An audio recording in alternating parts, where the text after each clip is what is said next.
Welcome to Standing for Truth. My name is Donny Budinsky, and it is a privilege to be your host for tonight's fascinating program.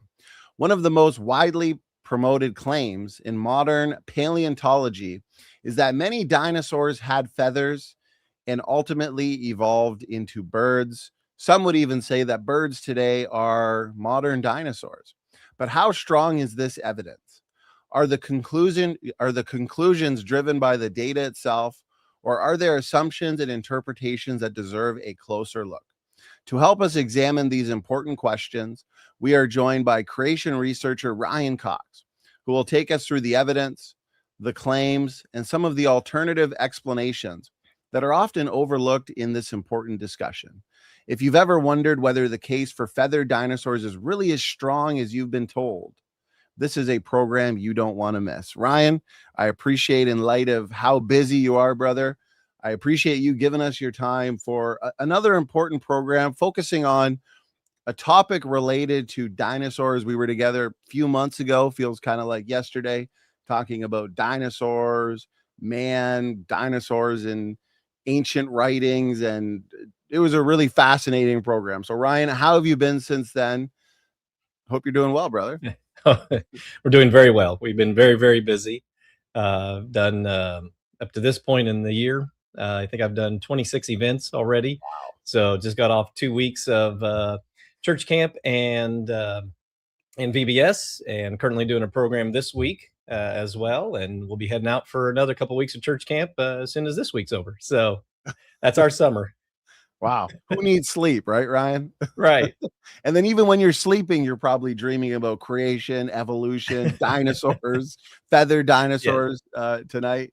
Well, as I said, in light of how busy you are, you've got great reward, Ryan. I appreciate all the work you're doing, upholding the truth of biblical creation. And tonight, this is a controversial question. Feathered dinosaurs. I've got it titled Feathered Dinosaurs, ? Think Again. Before we hand it to you for your presentation, though, for anybody who might be new to the channel, new to the program, I do want to give you a short introduction. Ryan Cox is a speaker, teacher, and researcher with Creation Truth Foundation, where he travels the country presenting on creation, dinosaurs, and biblical history through one of the largest mobile dinosaur fossil museums in the Christian world, which is so cool. The last program, we got to see some teasers, some examples of those really cool fossils, and you got to show us a megalodon tooth, and we got to discuss Leviathan. So for those who haven't seen the previous program, I do have it linked in the description box for people to check out. He has completed studies in dinosaur paleobiology, theropod paleontology, and marine reptile paleontology. Serves as an adjunct professor for Summit Theological Seminary and is a frequent speaker on creation and dinosaur-related topics. So in other words, I think I said this the first time, you're more than qualified to be speaking on these topics, Ryan. Well, I appreciate that. Okay, well, it's my pleasure. For those that want to see more from Ryan and support Ryan and what he's doing with his awesome ministry, please do check the description box. I have the relevant links where you can find more from him and also look to support what he's doing. So, okay, I think we're good to go for your talk, which I am very excited for. I think we need one of these go-to videos addressing the feathered dinosaur issue. So I've got your slides up, Ryan, and the floor is all yours. Take as much time as you need. Thank you very much. Yes, we've been busy traveling all around with our largest, with what's considered to be the largest collection of dinosaur fossils, not only in the Christian world, but in the entire United States, is our understanding. So as you can see here, there we go. I got it working now. I mentioned this last time. We have all kinds of dinosaurs, big, small, in between. We can fill an entire gymnasium with them. We just did that last month in Missouri. We'll be doing it again coming up in a couple other states as well. And then we can split it up and be in multiple places, which is what we do all summer. We're at multiple locations at one time. My colleague, Matt Miles, the president of our ministry, he was in Texas and Kansas while I was in Illinois and Indiana, and we just keep going from there. And we're just blessed to have these amazing fossils. So what I want to start off with first is a quick little thing about fossils, because that's what we use to study. That's what we have. to understand dinosaurs to the furthest extent that we have. Last time we mentioned the written records about them and the descriptions, and that's amazing as well. But this time we're just going to focus purely on the fossils and the forensic sciences that we have regarding them, because that's mostly where all of our conclusions, whether good or bad, that's where they have come from. So how do you make a fossil? Very simply, you need a few conditions to get things just right. And we understand this, and you can look this about anywhere that talks about fossils, how you have to have creatures or items or things from whatever that's turned into a fossil. And it's amazing what all can be turned into a fossil. It takes a rapid burial, very quick burial, because it has to be preserved. There are all kinds of studies about how fast these things erode, or they just disappear because they've been scavenged, or bacteria and flies and things like that. You never see roadkill turn into fossils, but you can see instant burial of things, like you see on the slide here, these trilobites and shrimp-like arthropods that were all moving, progressing through, and they got covered instantly with a bunch of mud. This is how we do it with VBS. Brought by lots of water very quickly. Quickly part is essential because it has to be preserved. Then the mineral-rich sediment that preserves it, and the water that's in there seeps into the creature or plant material or whatever it is, and eventually replaces the biomaterial with minerals. It's called permineralization. So that's how you get your fossils for the most part. There's a few other forms of fossilization processes, but that's the primary one that we normally see. Again, the quickness of this and how it's preserved. Sometimes you might find some creatures were in the middle of having lunch, and they all of a sudden were buried very quickly, which is the opposite of the evolutionary worldview, which usually has a form of, you'll see it in museum displays, where creatures died, and then just by chance, by circumstance, they were buried with the mud and water very quickly. It's amazing how fortunate all we are to have these many fossils, with the trillions and trillions of fossils all over the world that did this. We also see the amazing testimony to the quickness of these burials. Things that don't even have bones, like squid, we find them preserved. That's an incredible set of circumstances to do that. Sometimes the ink sacs are still preserved. It's just phenomenal. You find moments frozen in time, such as the 1971 fighting dinos and the 2006 dueling dinos. Dinosaurs kind of frozen in time, caught in a catastrophic event of rapid deposition that got them buried like this and turned them into fossils. We see this is one of the fossils we carry. This is our Stenopterygius. It's a type of ichthyosaur, marine reptile. It is the original is in the American Museum of Natural History. This is a research cast of it, so you can do actual scientific research on this. Not very many of these. We're blessed to have one of them. And where this particular one was found, and the American Museum of Natural History there in New York was able to acquire it in 1901, it came from Germany. And where this one is found in Germany, there are about 100 others there buried. And when they first found them, they were like, oh, look, they ate some of their own. So you had a kind of a cannibalism that was thought. But then they kept finding them over and over again. And every time they found ones inside of another creature, they were always facing the same direction. And the nose was pointed to the front and the tail towards the rear. Well, that's a common that's a commonality found for live water birth. You birth with the tail first, so that once the nose comes out, you have the maximum amount of time to hurry and get up your first breath of air. So because this is a reptile, I figured that's what was going on. In this particular one that we have, you can see in the yellow circles, 3 babies with it. Over 100 of them were found there, all pregnant. What could have happened that all these pregnant mama ichthyosaurs were rapidly buried all together? And not just there, 87 more found in Chile, 37 more found in Nevada. In fact, there's Ichthyosaur State Park in Austin, Nevada. How do we have it in 3 different continents that these ichthyosaurs were all buried at the same time, and there were pregnant ones at the same time on opposite sides of the world? Unless there was a maybe a global catastrophe that buried these rather rapidly. In fact, that's what we see with the fossil record. These fossils that need to be buried with mud and water quickly. Great resources like the Paleobiology database or the Neotoma Paleoecology database shows you fossils are found over the entire world, which means at some point in Earth's history, the entire planet was covered with mud, water very quickly. And so that's what we see. As you go through this, you see up through the fossil record, mostly marine stuff. In fact, 95% of the fossil record is just shells, clams, bivalves, mollusks, that stuff. About 4.75% is plants and insects, 0.25% is fish, and then 0.0025% of the time do you find a vertebrate with maybe more than one bone. So the dinosaurs is what we normally think of when it comes to fossils, but yet they make up a tiny little bit of the fossil record.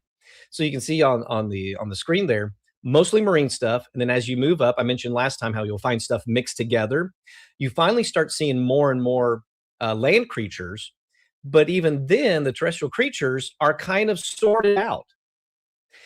If these were local floods, you would see an even crazier mixture, but instead we see a sorting of the land creatures with mixtures of marine creatures with them every time.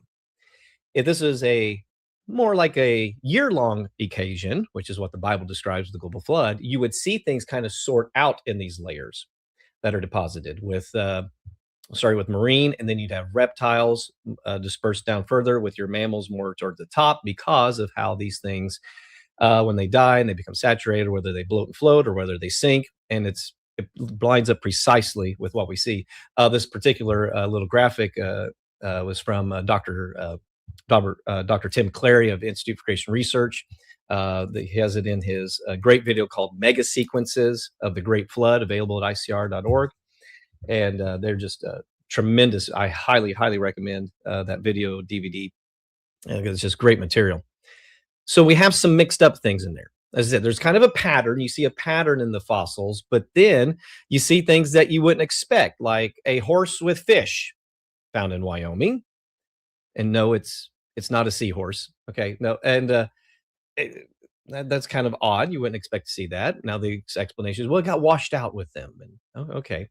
How about a dinosaur found in a mammal stomach? That's you shouldn't find that, even though they did in China, because that's contrary to the evolutionary paradigm. In fact, finding a mammal big enough to even fight a dinosaur. See, the dinosaurs have to go extinct so that the age of mammals, the mammals can rise up, and the rest of the evolutionary story. But every time we find things like this, it causes a major problem with the evolutionary story. So something else in what we see with these fossils, it's a testimony of death. This is called the oppositonic death pose, the death pose common in that we see in dinosaurs. The explanation from an evolutionary worldview is, this is what I was taught in my paleontology class, was that, well, when you see this, when you dig this up, it's they died, and then the muscles in their neck and tail constricted, and it caused them to fold up like that. Yeah, well, when you look at the Black Beauty here, which is in the museum in Canada there, the Royal Trail, they look at the legs, look at the arms. It looks like it's drowning and gasping for air. My colleague Matt was just there this past year up in Canada doing an event, and he got to see it and take pictures of it. He's like, it's just tremendous when you see it there. And many admit, yeah, it does look like it was drowning in a catastrophic event. Sometimes they are the opposite way, look like they're just floating and being washed away as well, as you can see with this Edmontosaurus. Over and over again, this Ornithomimus, this Gorgosaurus, which was also at the museum in Canada. My colleague took a picture of this one. Not only did the head come back, but then it got crushed by the sediment piling on top of it, as well as the Coelophysis. And then this Camarasaurus, kind of interesting. This one is at the Dinosaur National Monument. If you've ever had a chance to go out there, amazing place. When they found this Camarasaurus, they thought, oh, look, that's an example of how it would have walked and how it would have looked, except the tail is up. That's kind of interesting. But ever since then, sauropod dinosaurs, your long neck, long tail ones, They were shown with a swan neck. You see this quite frequently, a kind of a swan neck look. They didn't realize this was the death pose at the time. The understanding today is that they didn't have a swan neck. They would have a straighter neck and still had a great range of motion and be able to have a large feeding range of just one step, how far they could feed. They could graze on the grass. It's just amazing. But understanding, no, this is a moment of death. And what we understand from this is it was a moment of judgment. The best explanation for the tremendous fossil record and the things we see in it would be the global flood. There at Dinosaur National Monument, over 800 dig sites throughout 210,000 acres there. And since 1909, they've excavated over 350 tons of fossils. And just in this one two-story place where you can go and look at it that they've enclosed to preserve it, there are over 2,000 bones visible. Just tremendous what we see there. So let's talk about the dinosaurs that we see in the fossil record. As you may recall from last time, and if not, we'll do a little refresher here. The definition of a dinosaur is a reptile that walks upright on its legs. The legs are underslung. They're not stuck out to the side like a gator or lizard or turtle. Instead, they are underneath of them, and so they're walking upright. The reason for that is because of their hip, as I've got right here, a dromaeosaur pelvis with the ilium, ischium, and the pubis bone here. And the way they all come together, the three of them, it creates this circle here. And notice how it's fully open. You see my fingers inside of it there. That's what allows them to walk upright. Their leg comes up, makes a right angle turn, as you can see back here in my Dromaeosaurus albertensis. It comes up, makes that right angle turn, and this pops right in there, allowing them to have that upright motion. It's fully open, whether it is, as you can see on the screen, whether it is saurischian, which they described as lizard hip. This goes back to the early 1800s. Or ornithischian, the bird-shaped hip. And either way, they're still walking upright on legs. Whether they have 4 or 2 limbs they're walking on. On the side with the lizard hip, you have the theropods, your big leg, little armed guys. Everybody knows, like T-Rex and raptors. The sauropods are on that side as well. And then on the ornithischia side, you have your thyrophora. That means armored or plated dinosaurs, your ornithopoda, the duck-billed ones, the pachycephalosauria, and the ceratopian ones, so like Triceratops and Pentaceratops and all those. Again, they have the circle in there. And what also is interesting is there may be other creatures that have that hole, that fully open, or that have that at the acetabulum. But with the dinosaurs, it's fully open. It's not partially open. It's not cupped. It's fully open. It's kind of like a ring. Okay. So it's like a ring. And some may argue, like with some of the birds, as you mentioned, they say, oh, but some birds have ones like that as well. Well, theirs is like this. It's like a tunnel. If they have that, and if it's not fully cupped, it's more like a tunnel. You see the difference here. Yeah, there's quite a bit of difference. Not to mention, there's another special part about this. And that is this shelf right here. It's called the supraacetabular shelf, where all the weight is on their hips. Okay, so that's what allows them to walk upright. If they're four-legged, even though their rear legs, technically there's no such thing as four-legged. Their rear limbs are legs, and the front are actually arms. They even have this. The ankylosaurs or ankylosaurs, I've heard it both ways. They don't have the full circle, but they have that shelf, and the reptilian. And they're also diapsids. So because of that, they're still classified as dinosaurs. But that's the thing that makes them different. All right. Here's where we start getting into the fun of it. All right. Back to the slide. Specifically, in the Saurischiae, you have the theropods. Hopefully, we don't get lost in the weeds here. But this is where this all starts to come together. In Theropoda, you have 2 major categories of dinosaurs. Okay, the Coelurosauria and the Carnosauria. The little bit of differences between them. They're big and small ones in both. But in the Coelurosauria, they have some bigger, taller hip bones in their sacrum here. That's just one of the little things about them. So sometimes they'll have a kind of a ridge on their back. Their tails can get kind of will turn kind of stiffened more towards the end. One of their arm bones, the ulna, is a little bowed instead of straight. Their tibia, so the bottom part of their leg, is longer than their femur, the upper part of their leg. Carnosauria, that's the opposite on that. The femur is longer than the tibia. In fact, the ball, the femoral head on their hip is angled. It's just angled a little bit. So they kind of come in at an angle on there instead of straight across. It kind of comes in at an angle.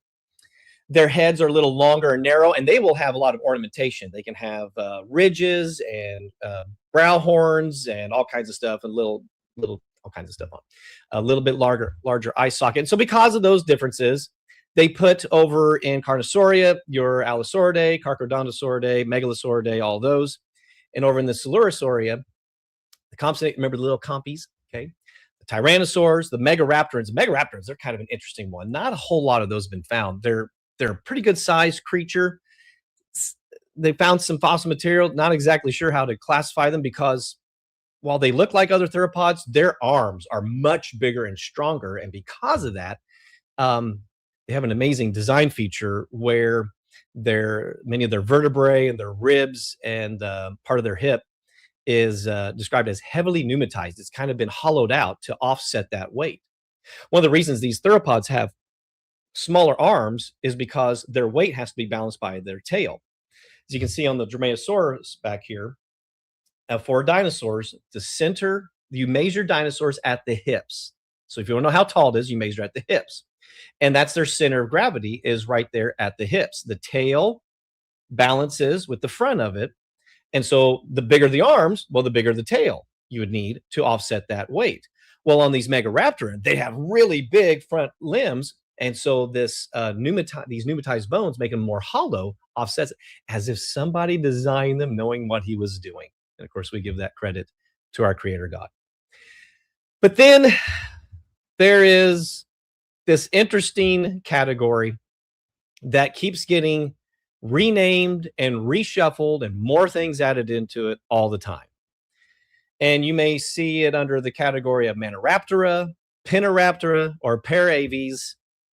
And within this, you have things that are getting moved in and moved out, shuffled in, shuffled out. They keep it. And by the way, if you're wondering where the Spinosaurs are, they're not sure where to put them because they have other different features, but that's a whole other issue.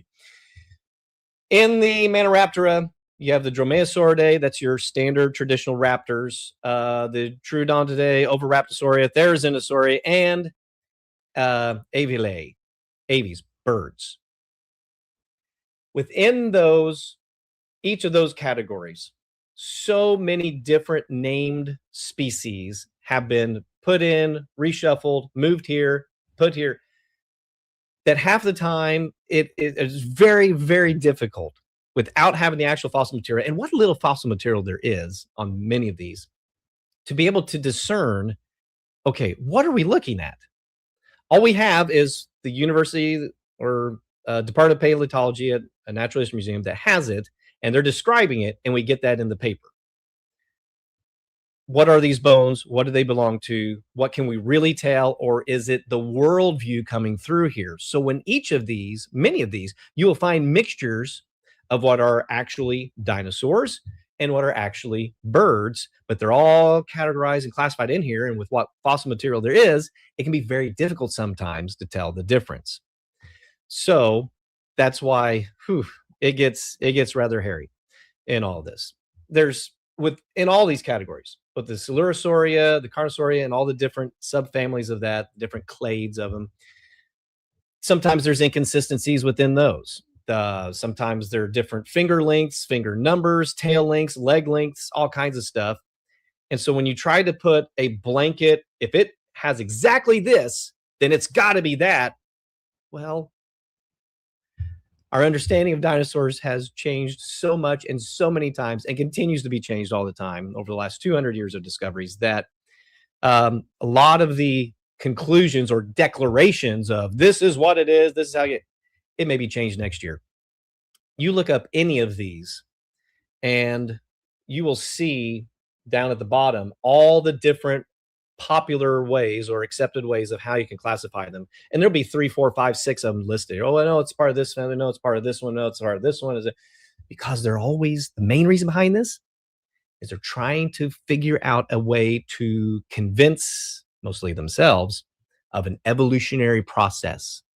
And then, well, that didn't fit that one. Well, we need to put it down here. Well, it fit there, but it didn't fit here. And that's why there's so many varieties of this, because they're trying to support their worldview, not necessarily find the correct conclusions based on the actual evidence. The topic at hand. You'll go into any museum. This, for example, the Chicago Field Museum. You're going through the second floor, the Hall of Evolution. You'll come to a sign like this. What is a dinosaur? And it'll say dinosaurs are reptiles that belong to the diapsid reptile group. What does that mean? That means di means two, diapsid means two extra holes. So here I have my Dromaeosaurus skull. Okay, actually, I'm not going to use that one yet. Let me use this one. Let me get this guy up. This is an Albertosaurus. Albertosaurus sarcophagus. It's found up in Choteau, Montana. I'll just look through his anterorbital fenestra here, his nasal cavity, and found up, I think, around 1993 or 4 or whatever in Choteau, Montana.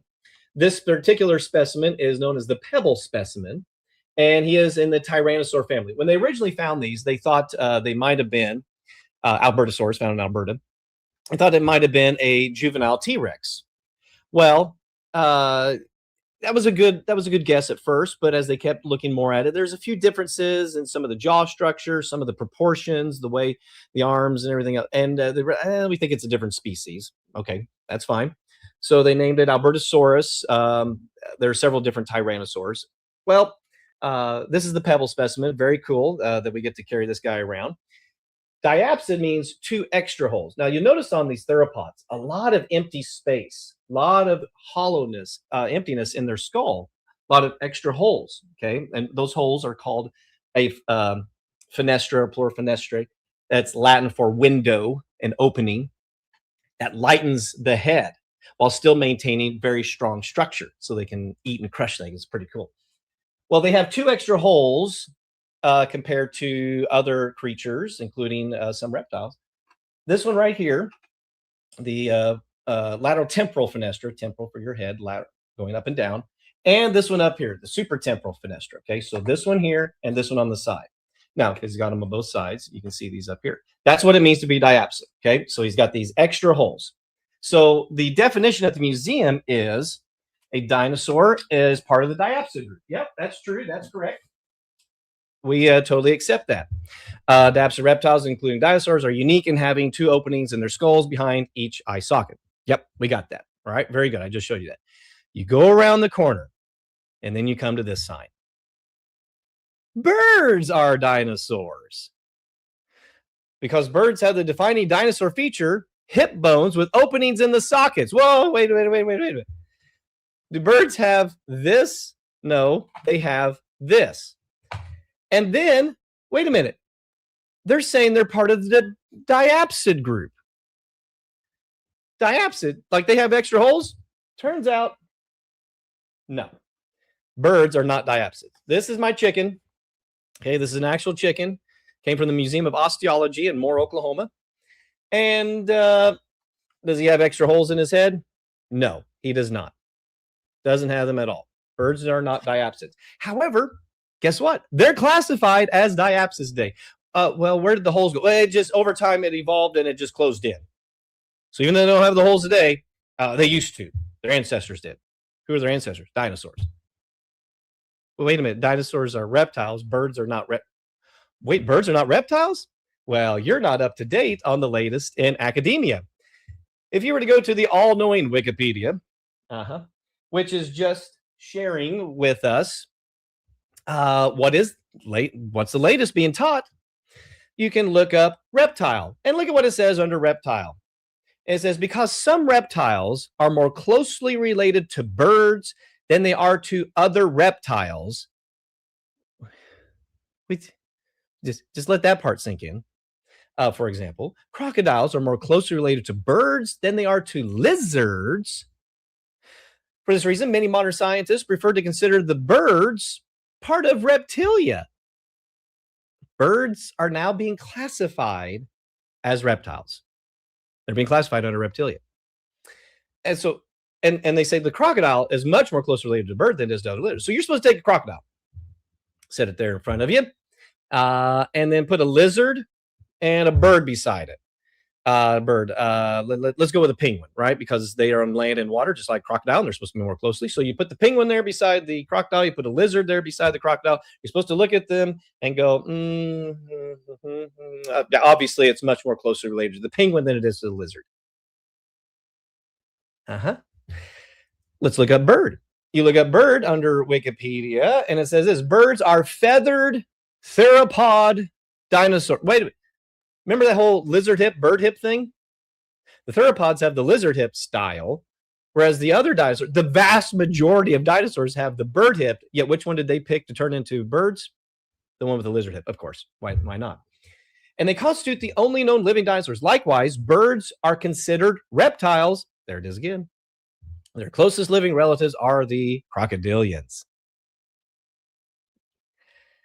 When I share this, people, they're just baffled by this. A lot of adults have no idea this is what's being taught, and this is scary kind of stuff. This is like dystopian kind of. This is Emperor Has No Clothes stuff. Because if we can get you to believe that a bird is actually a reptile, what else can we convince you of? This has manifested itself in many times. During the 1970s, there was this thing called the dinosaur renaissance, where instead of showing dinosaurs as lumbering, slow-moving, tail-dragging, modern reptiles, they began to understand, because of discoveries within the fossils and the histology and all that kind of stuff, how they had a little higher blood flow, and so they must have been a little more active. And that's absolutely possible, and absolutely, I think, absolutely correct on that. So this started the renaissance of showing them much more active and being able to do more things than what was originally thought, which led to 1993 Jurassic Park. And in Jurassic Park, we got to learn all about raptors, and we love the raptors, as you can recall. But one of the scenes, amongst many, about the raptors is always thought to be just a cool little moment where the raptor comes up there and he, steams up the glass as he's looking in there, trying to find the kids there, and then he steams up the glass again, and it's all scary. And can a raptor do that? See, in the movie, Dr. Grant's theory is that the dinosaurs evolved into birds. This is him being portrayed. His characters is supposed to be portraying the ideas of Philip Currie, who's one of my professors, and Jack Horner, who was one of the main advisors for Steven Spielberg on the movie, and their idea of them turning into birds. Well, here's the deal. We know for a long time about reptiles and their anatomy, and this is a fun little book. This was given to me by my great uncle. It's from the Oblong Grade School of Oblong, Illinois, the only oblong in the United States. It is a book about reptiles from 1957. Oh, this is modern science, right? Well, I'll tell you, it's a little better than some of the modern science. I'll tell you that. It talks about animals, how they need food and air, and how they need to grow. And reptiles are animals that need food and air to grow. And all reptiles have backbones. They breathe with lungs. And they have scales on their bodies. That's right. We know reptiles have all those features. Many animals may have backbones or lungs or scales, but they're not reptiles. Reptiles have backbones and lungs and scales. All reptiles, how many? All reptiles are cold-blooded animals. They are no warmer than the air around them. So if it's 70 degrees outside, the reptile's 70 degrees, because their thermal regulation does not allow for them to generate their own heat. If it's 110 degrees outside, they got to find some shade, some water to cool themselves down. If it's only 40 degrees, 50 degrees, well, yeah, it's a little too cold. They're cold-blooded. Dinosaurs are reptiles. They're cold-blooded that are that walk upright on their legs. So if they're cold-blooded, can he come up and steam up the glass? No, he can't. Well, it's just a fun movie effect. Yeah, until you pay attention. Listen, the very first scene when Dr. Grant walks up to the Brachiosaurus. So the first full, an incredible moment in cinematic history. Walk up to that Brachiosaurus for the first time, and he's like, "It's a dinosaur." You know, he's so excited. He starts talking about the anatomy. And he's like, "Oh, this is totally wrong. This is a warm-bodied creature." And Ellie says, "This thing didn't live in a swamp." Warm-bodied creature. All the dinosaurs in Jurassic Park are said to be warm-blooded. They're warm-bodied. Why? Because this is an essential feature to become a bird. Birds are warm-blooded. Reptiles are cold-blooded. And we'll get into this later. But in order to have feathers, you have to be warm-blooded. I've talked to evolutionary, creationists, so those who believe the Bible, those who don't, all the science experts I can. I've asked this in my classes. I've asked this of animal experts. Every one of them, whether they believe the Bible or not, whether they believe evolution or not, I've asked, can you be cold-blooded and have feathers? Do you have to? Every one of them, without exception, have said, no, you have to be warm-blooded to have feathers. So for Jurassic Park, they have to make all their dinosaurs be warm-blooded so they can have feathers and turn into birds. What does the science support? Well, there's some unique traits found with warm-bloodedness. 99% of warm-bodied creatures have these little things in their nasal here called nasal turbinates, made from the concha bone. It's an incredible thing that we have because if you go outside, you're warm-blooded, like humans, we're supposed to be around 98 degrees, but the air is only 50 degrees outside, or maybe it's only 40 degrees or something like that.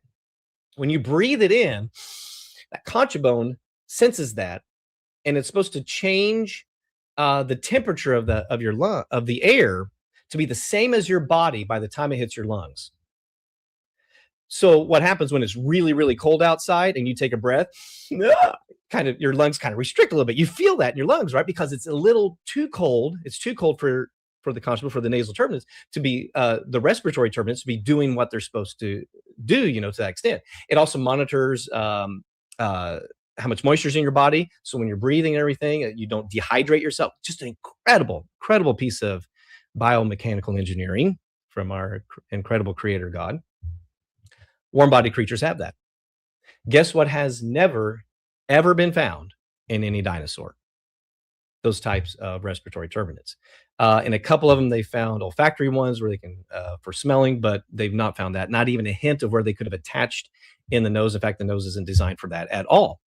Rather, everything we see about these creatures shows they were cold-blooded. Highly active, much more active, but still cold-blooded in their thermal regulation. This study done in 2020 in the Anatomical Record showed that those top supratemporal fenestra, okay, so these two up here, these are just like what are found in crocodilians, and it's used for monitoring the air around them so they can adjust to it and find the shade or let off some heat if they needed to, that kind of thing, just like other reptiles today, as you can see in the but it's not like birds. Birds don't have that. I think it's kind of funny. Okay, so they made this little caricature of what it would look like, if a T-Rex. No, this is not an actual infrared picture taken of a T-Rex. Okay, but also the design of their nose, it's too thin. It's too narrow of a passageway to get the air through it that they need in order to be warm-blooded, to get the air moving in to keep things ventilated. Just like a car needs a radiator to keep from overheating, so you need enough airflow to keep yourself from overheating if you're a warm-bodied creature. This study, published in 2023 in the Royal Society of Open Science, said, quote, "Here we found that the size of the nasal cavity relative to the head size of extant endotherms," so warm-blooded, "is larger than those of extant ectotherms, cold-blooded, with that of the dromaeosaurid velociraptor being below the extant endotherms level. The results suggest that a large nasal cavity accommodating a well-developed respiratory turbinate, remember that thing up here, is primarily important as a thermoregulation apparatus for large brains, characteristic of endothermic birds and mammals. Like birds do. See, birds have that, but reptiles and dinosaurs don't. And the nasal cavity velociraptor was apparently not large enough to carry out this role required for an endothermic sized brain. So here it is. There's velociraptor, okay, that they were looking at. And you can see there through, and the way they highlighted that there in the yellow, it's very narrow. And they compared that, in amongst other creatures, to an alligator and an ostrich. Can you see the difference? Yes, quite a big difference. This is our Dromaeosaurus. So this is our Dromaeosaurus back here. This is the skull of it. The skull, specifically of Dromaeosaurus, is what's most preserved of the Dromaeosaurus, a type of raptor. Raptors are usually divided into two main categories, Dromaeosauridae and Velociraptoridae. Dromaeosauridae is usually a little more blunter nose, a little thicker skull. The Velociraptor category, a little longer and skinnier, so it makes it even worse for them to try to be more blessed, as the paper shows. And so this is AMNH 5356. This is a research cast of the one out of the American Museum of Natural History, discovered in 1914 by Barnum Brown, so we can use this to do scientific research. Sure enough, nothing in there to suggest any type of nasal turbinates, respiratory turbinates, and the passageway too narrow, just as you can see in the diagram.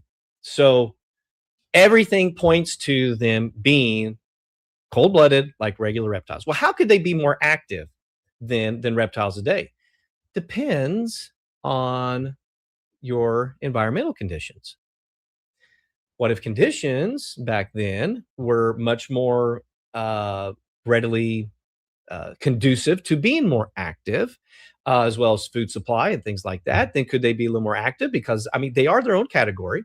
And we're not saying, and are we saying that Triceratops was as active and running around as a raptor might have been? No. In fact, even then, you know how raptors, they show them running as fast as motorcycles, or faster than motorcycles in Jurassic World. Well, the better understanding is maybe 25 mile an hour with maybe a quick sprint of 40. And then after that, they have used up their energy and they're going to have to rest. Just like a reptile today can move very fast, very quickly. But then once it's used that, it has to stop and wait and get some food, some sustenance, and then it has to use the sun has to bathe in the sun to get that energy to activate their digestive system. So you can see no problems with them being cold-blooded, not at all. Since we're talking about them in the movies, and this plays into their ancestry as well, you always see them with their hands like this. When I go and I talk to young people, VBS's church camps, like, all right, so we talk about dinosaurs. Like, let me see your dinosaur hands. Show me your hands. 2 if you're a Tyrannosaur, 3 if you're a raptor or an Allosaur. And they always go like this. They have their hands like this. You can see in the diagram there, like they could go up and play the piano. Problem: no dinosaur can turn their arms, whether they are walking on all fours or just walking on two. None of them can turn their hands like this. In fact, here's what they can do. They can stick their hands out straight. And so if I got my fingers out like this, they can go out like this, back in like this, back out like this, up and down like this. They can do all those things. The only thing they can't do is go like this.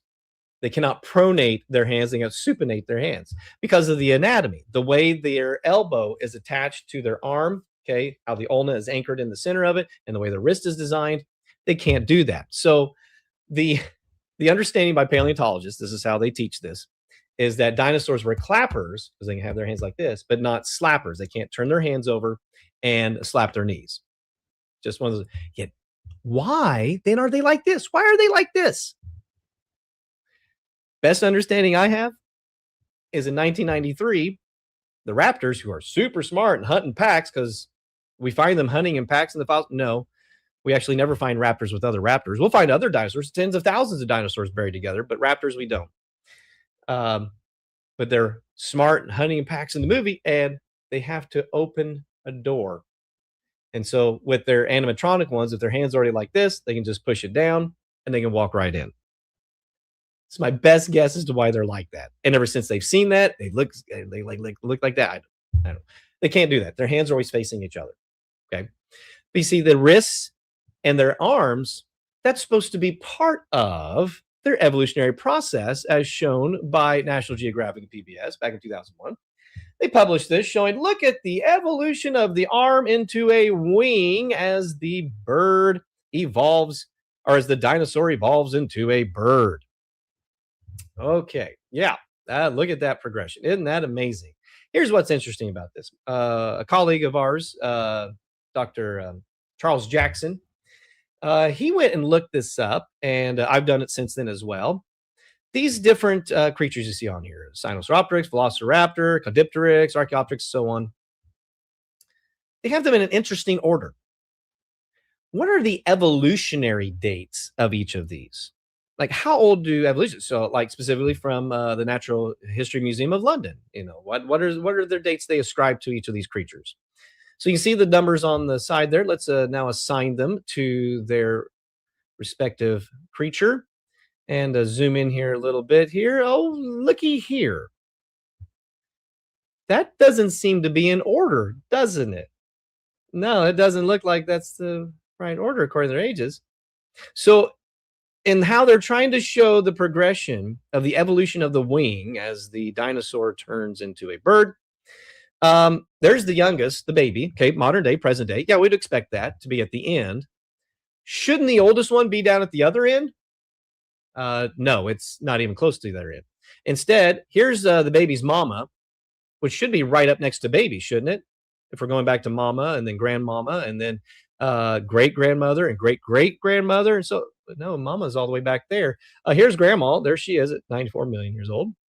And there's great-grandma there at the Protearchaeopteryx, 122 million years old. And there's great-great-grandma at 125.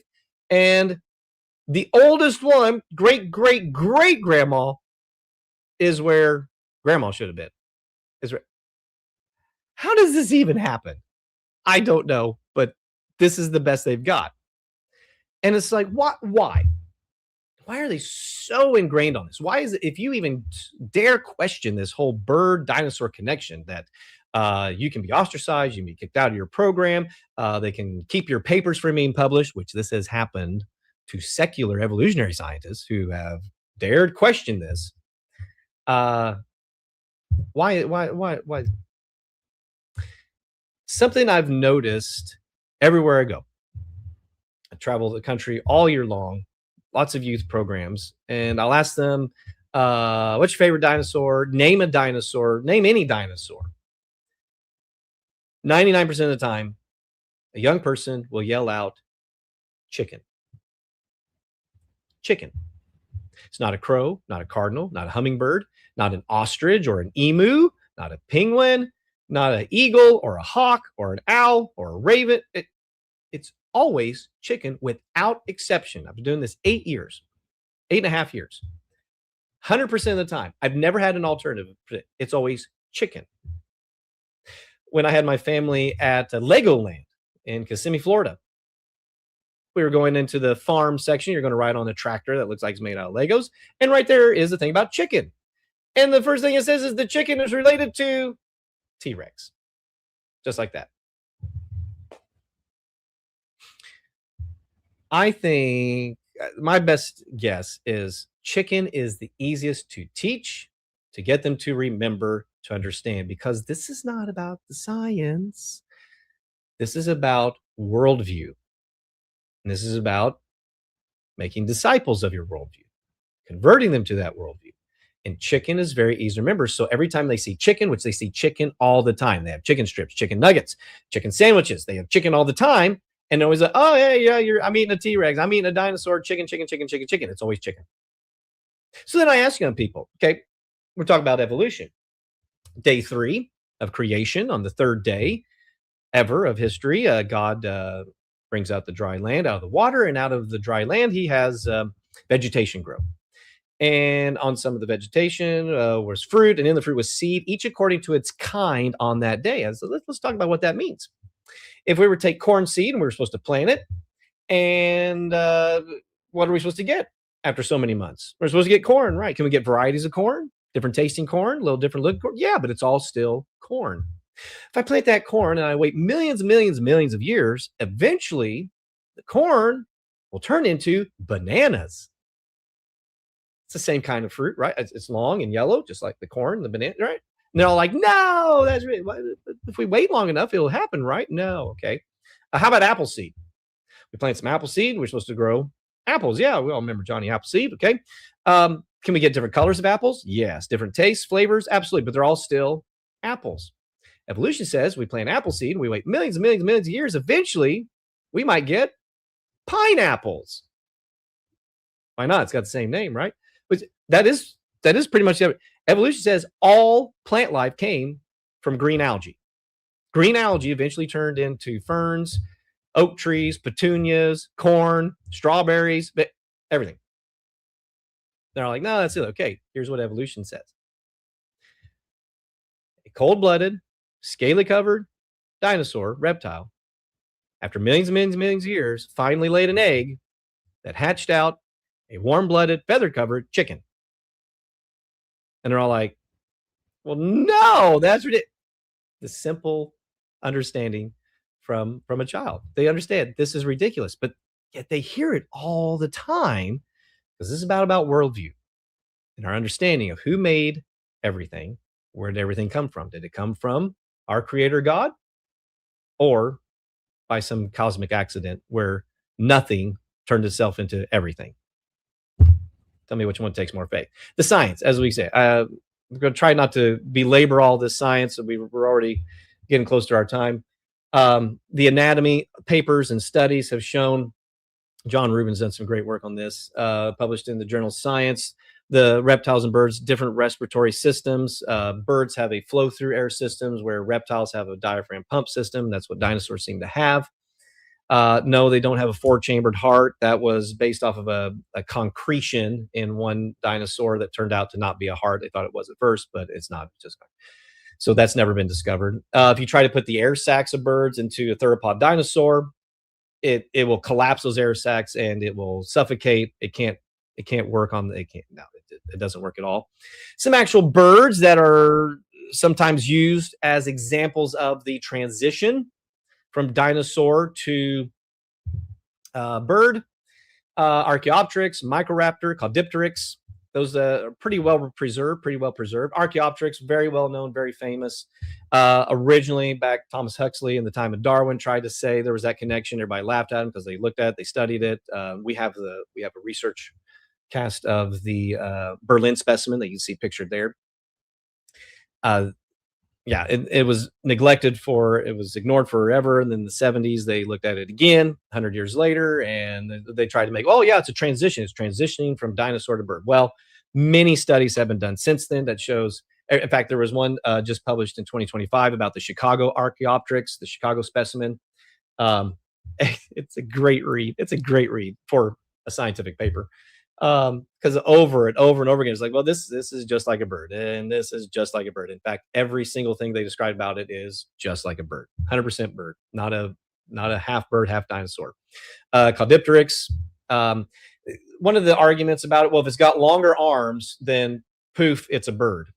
Okay, Caudipteryx is no doubt is a bird. It's 100% bird. It's got a beak. It doesn't have the holes in it. By the way, Archaeopteryx doesn't have those holes in the top of the head like a dinosaur. It's smooth. It's all connected. It doesn't have the temporal fenestra, as I just said. It's got the short tail. Its hip is open, but it's the tunneled idea. It doesn't have the crest. Okay, doesn't have that shelf up here. It's completely smooth, so it can't hold the weight there. Its arms are shorter. And it's got the reverse hallux, possible hallux, pugnacious feathers, all that kind of stuff. It's a bird. Microraptor, you'll see this one show up. Oh, look, see, it's a dinosaur. It's like a raptor. It's got the name raptor. It's in that category of a Dromaeosauridae. They stuck it in there because its tail is long and its arms are long. Woohoo! Okay, that's what makes something a dinosaur. No, that's not what makes it a dinosaur. To be a dinosaur, it has to be a reptile, cold-blooded, has to walk upright on those legs. When you look at Microraptor, you will see, first of all, it has bird hands. The numbers of the digits, which they are, some great work by incredible bird experts have shown that. Its acetabulum is barely open. It's like partially, it's cupped. Okay, so it doesn't have it fully open. Its head is smooth. It doesn't have, from everything we tell, it doesn't have the extra holes in it at all. So it's warm-blooded. It's got feathers, got powered flight feathers as well. Maybe it used both its arms and its legs because it's on its legs as well. And maybe it was a super glider with powered flight. It has molting feathers on it. Actually, you can see in it, just an incredible creature. And speaking of the hips, there's this neat little notch called the antitrochanter. And if you see that notch, that is unique to birds. Birds have that notch in it. Archaeopteryx has that notch. Caudipteryx does not, but it's got different features on it. Not every bird has this, but most of the time they do have it. And if you find that notch, that antitrochanter, you kind of see it there. Let me see if I can get my laser pointer to work here. There you go. See right there. You see that notch right there. Okay, right there. That notch. It's right there. That is on Archaeopteryx. And right here, this is Microraptor. It's got the same notch as well. All of those things showing it is 100% bird, not a hybrid, half dinosaur, half bird. Everything shows that it is a bird. One of the great studies that was published in 2024 regarding that. Another thing that is sometimes shown that says, "Oh, look! You see these little." Let me see if my pointer thing will work again here. Right here on Velociraptor. You see those little? You got the ribs, and then you got these little ones that are going backwards, kind of at an angle.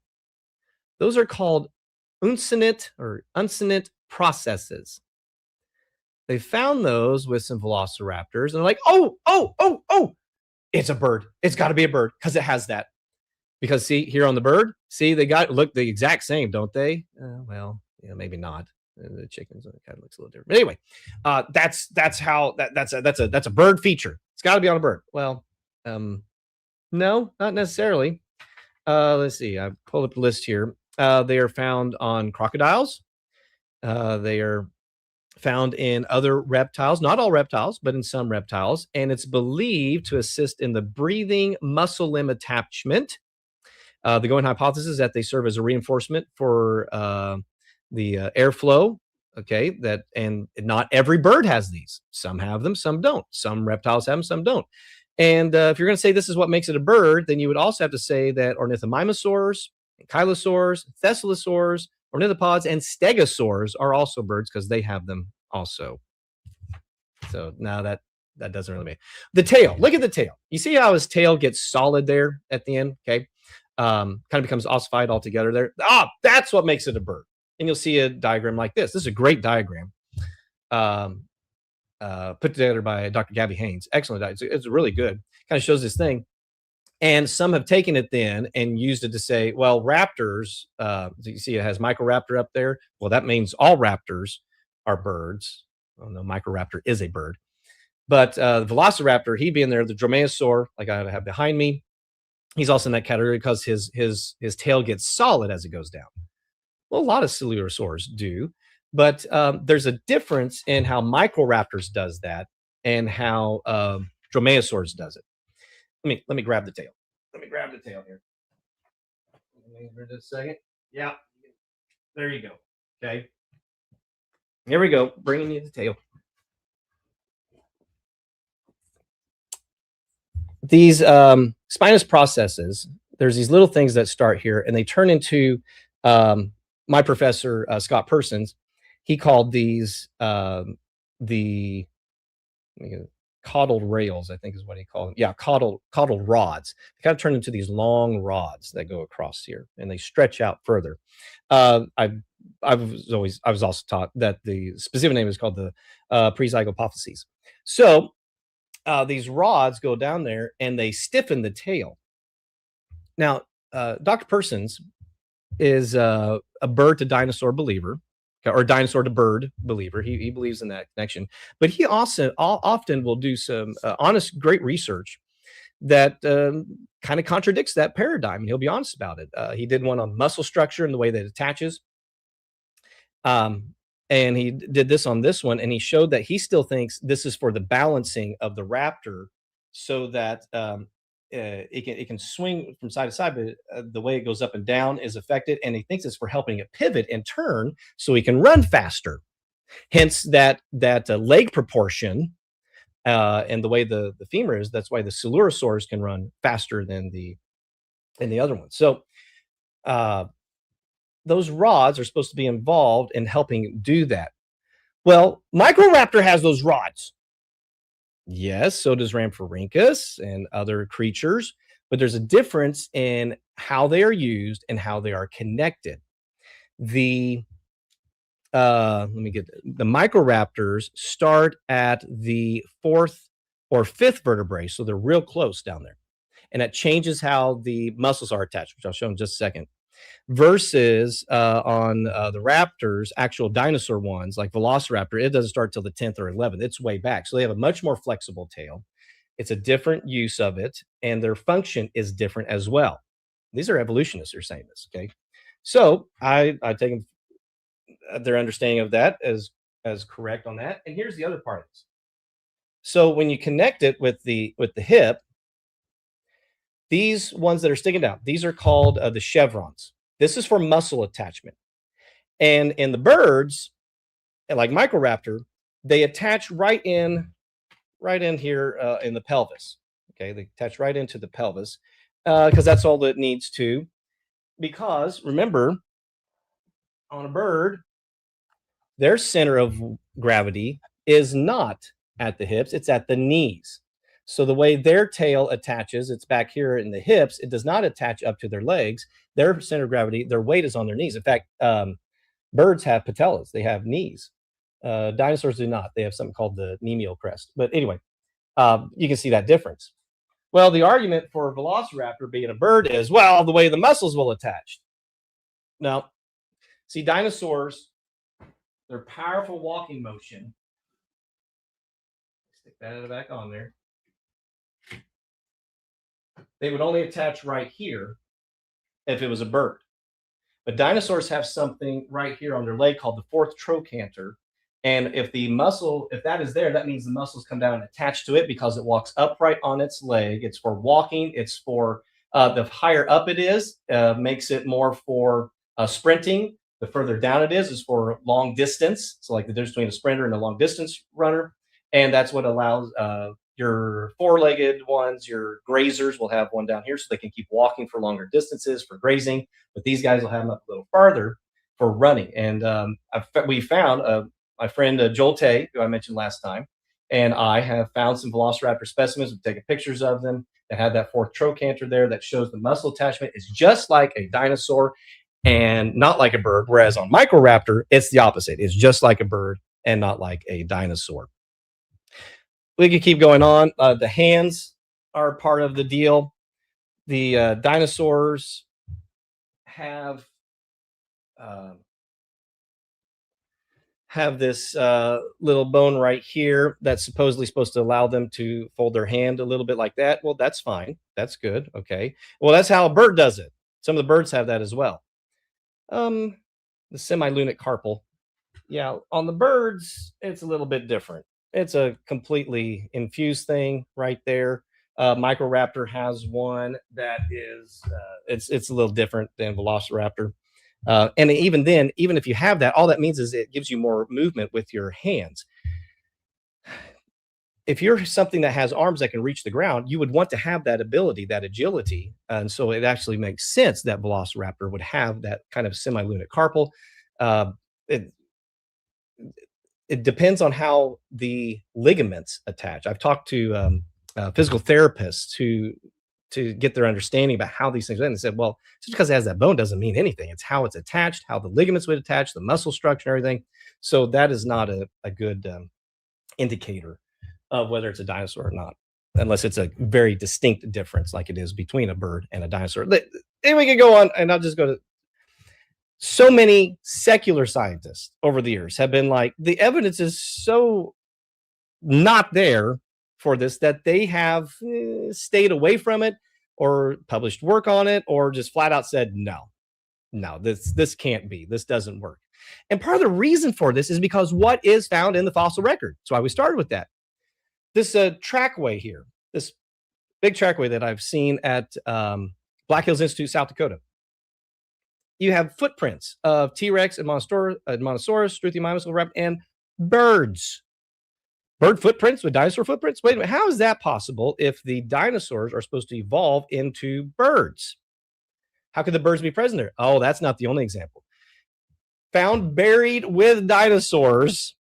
Oh, take a look. What all is buried with? With and below, underneath dinosaur fossils. Birds. Tons of them. All throughout. Okay, so the pink highlighted ones are birds. The white ones are dinos. The yellow ones, there's not enough fossil material to really tell what it is. And so you have them buried with and below. Now, if the dinosaurs are supposed to evolve into the birds, how can the birds be buried underneath of them?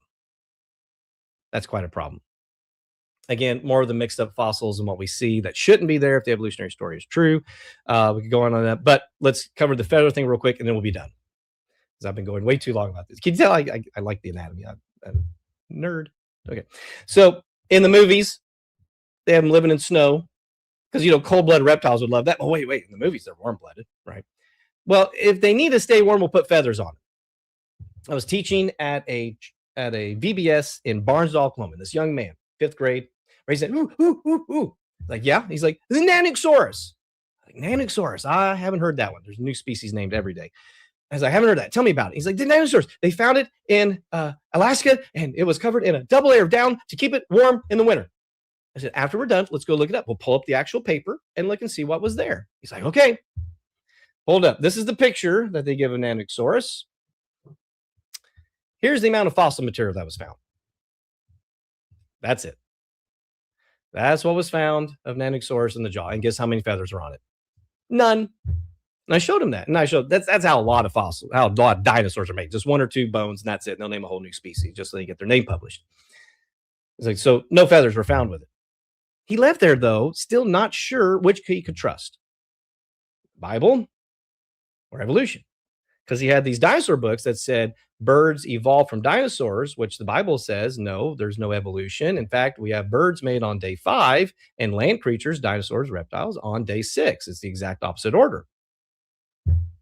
See why this is a struggle, why this is important. Because we come across people, is it really a big deal? It is for young people. It's a huge deal whether they can trust what God said, the eyewitness who was there to see creation in history, or this evolutionary scheme that is trying to make them not believe. So that's why we deal with this. When I joined the ministry, I didn't have to deal with this near as much as I do now, because this is a primary effective tool that's being used to convince young people not to believe the Bible. And when you look at the evidence, it's interesting. St. Louis Science Center, I grew up near there. And so someplace I visited, their big diorama there of the T-Rex, one of the most overweight T-Rexes I've ever seen, but that's beside the point. They've updated their signs, and they got this T-Rex here, and they put some feathers on it, on the top of his head and his back and on his tail. And then it says this on the sign: feathered or scaled, did T-Rex dazzle other dinos with a rainbow of feathers? And look down here. In the small print, fossilized skin of T-Rex and relatives show no clear signs of feathers. Nope, not again. This is the Atrociraptor. I've got a toy of this right here. Found this toy. It's covered in feathers. See? What was found? Just this part of the skull. That's it. Here's the actual fossil. Guess how many feathers? None. But and here's how it always reads. This is how it always, and I've got all kinds of, see, they put feathers on them. Put feathers on them. It's in books, it's in movies, it's in toys. I don't even know what's wrong with this. Is supposed to be a velociraptor. Look at him, he's trying to play the piano. That's terrible. This one at least has the hands right.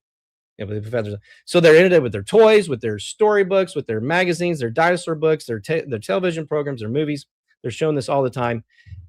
Every tyrannosaur that has ever been found with skin impressions or preserved skin, it's always pebbly. In fact, the Albertosaurus I show you was one of the ones they found differentiated scales, just like like a bunch of other reptiles. It's always scales. So where do they put the feathers? Any place they haven't specifically found a spot of scales there.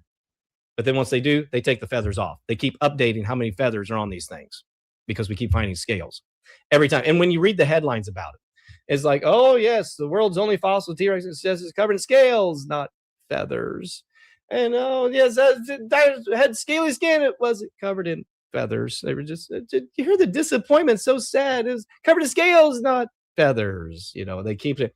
But have we given up? Oh, no, don't lose hope. My professor, Scott Persons, University of Alberta paleontologist, colleagues examined new skin impressions taken from T-Rex, okay? And they found the pattern among the Tyrannosaur kin. They all, how many? All had skin textured with small pebbly scales and not fuzzy plumage. Multiple patches, multiple places, pretty clear. At least the majority of T-Rexes not covered in feathers. But then here's the explanation. Well, it's possible, of course, that T-Rex pebbly complexion may be the exception, not the rule. There's plenty of evidence that early Tyrannosaurs had feathers. Where? Down in their heart. It's not in the fossil record. It's not found. They said, but maybe the evidence is just more complex than we previously thought. So you'll read, oh yes, this is one of the feathered dinosaurs. And then you read down further in the article or the description or the papers. Well, no feathers actually found in this one, but it belongs to the group of dinosaurs that we know had feathers. Well, which ones did? Every one you read, it says that same thing. We know they had them. It's just not on this one. Which one did it have? Well, we don't know. Every time we find these things, and sometimes preserved, preservation of scales, not just fossilized, preserved. That shouldn't happen, right? If they're millions of years old. Here was one in 2016. This 6-centimeter piece of amber had a tail in it that was a little bony, kind of like microraptors, right? And had feathers. Oh, there it is, feathered dinosaur tail. You read about it, it says, yeah, the feathers, it looks just like a modern bird when you actually read the paper, but it was still put out there and they still claimed it was a dinosaur. I have looked and looked and looked for follow-up studies on this. Anything. This is never mentioned. It was all the headlines in 2016, hardly ever mentioned. I never see it mentioned ever again. When given the evidence for feathers on a tail, no, not this one. They stay away from it. They will mention, they won't talk about it, but they'll mention, oh yeah, we found quill knobs on a velociraptor arm bone. We found the quill knobs. Okay. What are quill knobs? Quill knobs are the anchor points for flight feathers. Flight feathers. Only for flight feathers. So they found these on a velociraptor arm. You're telling me you believe velociraptor flew?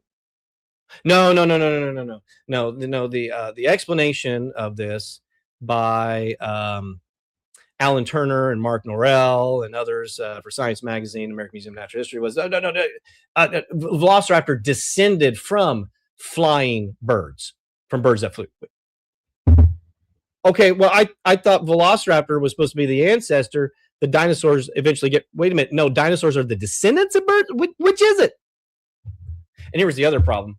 It was on the inside of the arm. It's on the inside of the arm. If you look at it closely, you'll notice it's the inside of the arm, not the outside. It's on the opposite side. And they realized, well, then are these quill knobs? No, there are several, and I could get you the papers. There are several secular evolutionary, but it's like, no, they're just a muscle attachment spot. That's it. And we find it in other animals. It looks the exact same. So there. Dr. John Allen Fiducia is one of the leading guys on this, does not believe in it. He is just attacked all the time because of this. And I've read some of the responses to his work, people who would critique his work. And usually the response is, he's old. He's old. Don't listen to him. Don't pay attention. He's old. His data's out of date. He doesn't know anything. Okay. This one right here is usually the prime example for feathers on a dinosaur. This is Sinosauropteryx. I have it in a National Geographic right there. It's the primary one. They show it all the time. This is their example because this one was found and it was like, oh, look. It's an actual dinosaur, 100% dinosaur, Sinosauropteryx. And look, it's got this fuzzy stuff. That must be proto-feathers. It's a feathered dinosaur. Woohoo! It's so exciting. It's still used to this day as the example. Dr. Fiducia and several others, the Grattan Longum and others are like, can we look under like a microscope? like, scientists do. And as they're getting ready to do that, or they're wanting to do that, and they've done this with several others, they're like, wait, just a second. By the way, you can see the fully perforated acetabulum and the supracetabulum crest on it. It's really cool. Anyway, like, look closely. You see this line? Let me highlight it in the green there. Oh, that looks like that's the skin impression in the rock, which would mean all these protofeathers are where? Under the skin. That'd be a lot of ingrown feathers. I know feathers sprout from under, but they're when they under the, ooh, that looks painful. That'd be turns out that's not what that is. His and so many others, their work on this, they found this in many other creatures, these integumentary fibers, okay, these collagenous fibers that are, they said, we found another creature. Oh, they did, Dr. Fiducia. Was that from a dinosaur? Kind of. The same thing that you say are feathers, I found also on a ichthyosaur. Remember the one we carry? That's a marine reptile. What's a marine reptile doing with these supposed feathers? Same thing they found in the Sinosauropteryx and others that they are saying are feathers. In fact, in his work, he's found it on all these other creatures, other dinosaurs, lizards, turtles, black snakes, pythons, crocodiles, dolphins, and woolly mammoths. So if you're going to believe that these particular dinosaurs, with these integumentary fibers, were covered in feathers, then you'd also have to believe so are dolphins and crocodiles and snakes and lizards and I've never heard any say they believe that. Well, if not, why not? It's good for one creature. Why not all the others? Have we ever found feathers on a dinosaur, an actual dinosaur? No. Nothing of any of the evidence, when peer reviewed and looked at it, has shown that that's the case. So for me, I'm convicted by the evidence and by the research of what's available currently to date that we don't have hybrid dinosaur birds, that birds are not the descendants of dinosaurs. There's not an evolutionary process here. There's no reason to forsake the Word of God and its account of the creation story. Dr. Richard Lewontin, Harvard professor, he said back in 81, scientists, like others, sometimes tell deliberate lies because they believe that small lies will conserve big truths. Is that where we want to place our faith? Dr. Frank Sherwin of the Institute for Creation Research, he said, evolution is a faith that unknown chemicals came together in an unknown way, at an unknown place, at an unknown time, using an unknown process to produce life. Is that where we want to place our faith? I hope not. I hope you can see over and over again, the more we look at it, actual science. Science is a tool. Science, I've tried to correct students when we talk to them about this, and they said, well, science says this. No, science doesn't say anything. Scientists, researchers, analysts, they say things. They take the data from science. Science is, it's like saying, well, my microscope says this. No, the microscope was the tool you use. Science is a tool. And when we use that tool, God asked us to use that tool. Genesis 1:28, Adam and Eve, learn the creation, study, because the more we study, the more we learn about it. Who do we learn about it? Romans 1 tells us our Creator. And so that's what we try to do with Creation Truth Foundation. We get to work with these amazing PhD scientists who we get to share in this and do peer review and analyze all the data and bounce ideas off it. And over and over and over again, it always shows there are zero reasons to not believe God's word, to give it up, to forsake it for these man-made, flawed, man-made ideas that just never stand up, because the truth will always stand. So there you go. There's my little spiel on feathers and dinosaurs.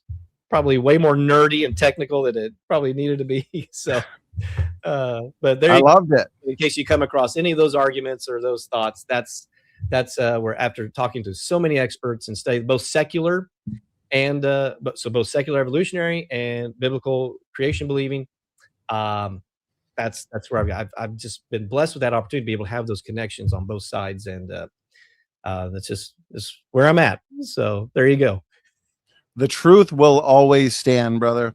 That was an excellent presentation. Never too nerdy, never too technical, never too comprehensive, especially with a topic this important and in a way hotly debated. Ryan, as always, I appreciate how interactive your presentation was, how fast-paced and engaging it was. You're a great speaker, and we got a lot of positive feedback from our live chat. And we've had some critics, one specific critic who says he's a biologist and has some good follow-up questions. And Ryan, I put a lot of work into preparing for this just to see what the other side has to say on the issue. And so I went through several videos, a detailed lecture on it from the creationist perspective on feathered dinosaurs. And so I got a lot of notes and questions, but you were so thorough that you addressed about 90% of them in your talk. So that was really, really good. And I got a lot of notes here. I could start on so many different things. I'll just start with this because I like focusing on the big things, the points that are not necessarily agnostic to the debate, but a point that could actually, you know, shift to one position over the other. So feathered dinosaurs versus dinosaurs without feathers. And so you touched on closer to the end this issue of the semi-lunate carpal. Yeah. And I was watching a lecture with creationists making their points in favor of feathered dinosaurs. And one of their big arguments had to do with the semi-lunate carpal, amongst other features in Microraptor. They pointed to the raptor claw, aspects of the pelvis and tail as basically a way to, and I love the fact that you address this issue in your talk, but I think it's important to reiterate. It's technical, so I want people to know that it's been addressed. And so they're saying, well, Microraptor has to be a dinosaur because of the skeleton, these skeletal features, specifically this one as well with the semi-lunate carpal, has to be a dinosaur versus a bird, and yet we know it has feathers. And so there you go, Ryan. There's a feathered dinosaur. Can you reiterate why you believe that's not the best argument? Well, to be a dinosaur, it has to have the hip. Again, these are the diagnostic traits. And to the present, the universally accepted, as I showed in the museums, any dinosaur technical book, textbook on that says what has to be there, always has to be there, is the fully perforated acetabulum, that the hip socket, okay, that hip, and the it has to be a diapsid. Microraptor doesn't have either one of those, and instead it has the antitrochanter, which shows it is a bird hipped.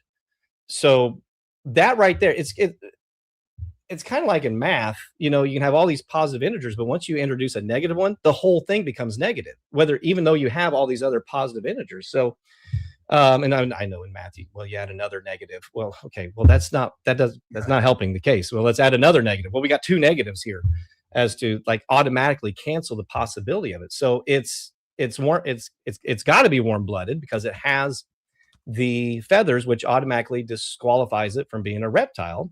Because unless you're going to say birds are reptiles, and again, what is the scientific world coming to if we're accepting that kind of stuff? You know, I mean, anything's anything then, and anything is related because we drew some lines. You know, so the semi-lunate carpal again. It's different in every creature, and even the big Albertosaurus, he's got a carpal bone, okay, and it functions slightly different, but he's got itty bitty arms, and so you would expect it to function a little bit differently, but he still has the carpal bone. All right, so the Velociraptor, he's got a carpal bone, and the Microraptor has a carpal bone, and they're each slightly little different in the way they are, based on everything we can see from the published papers.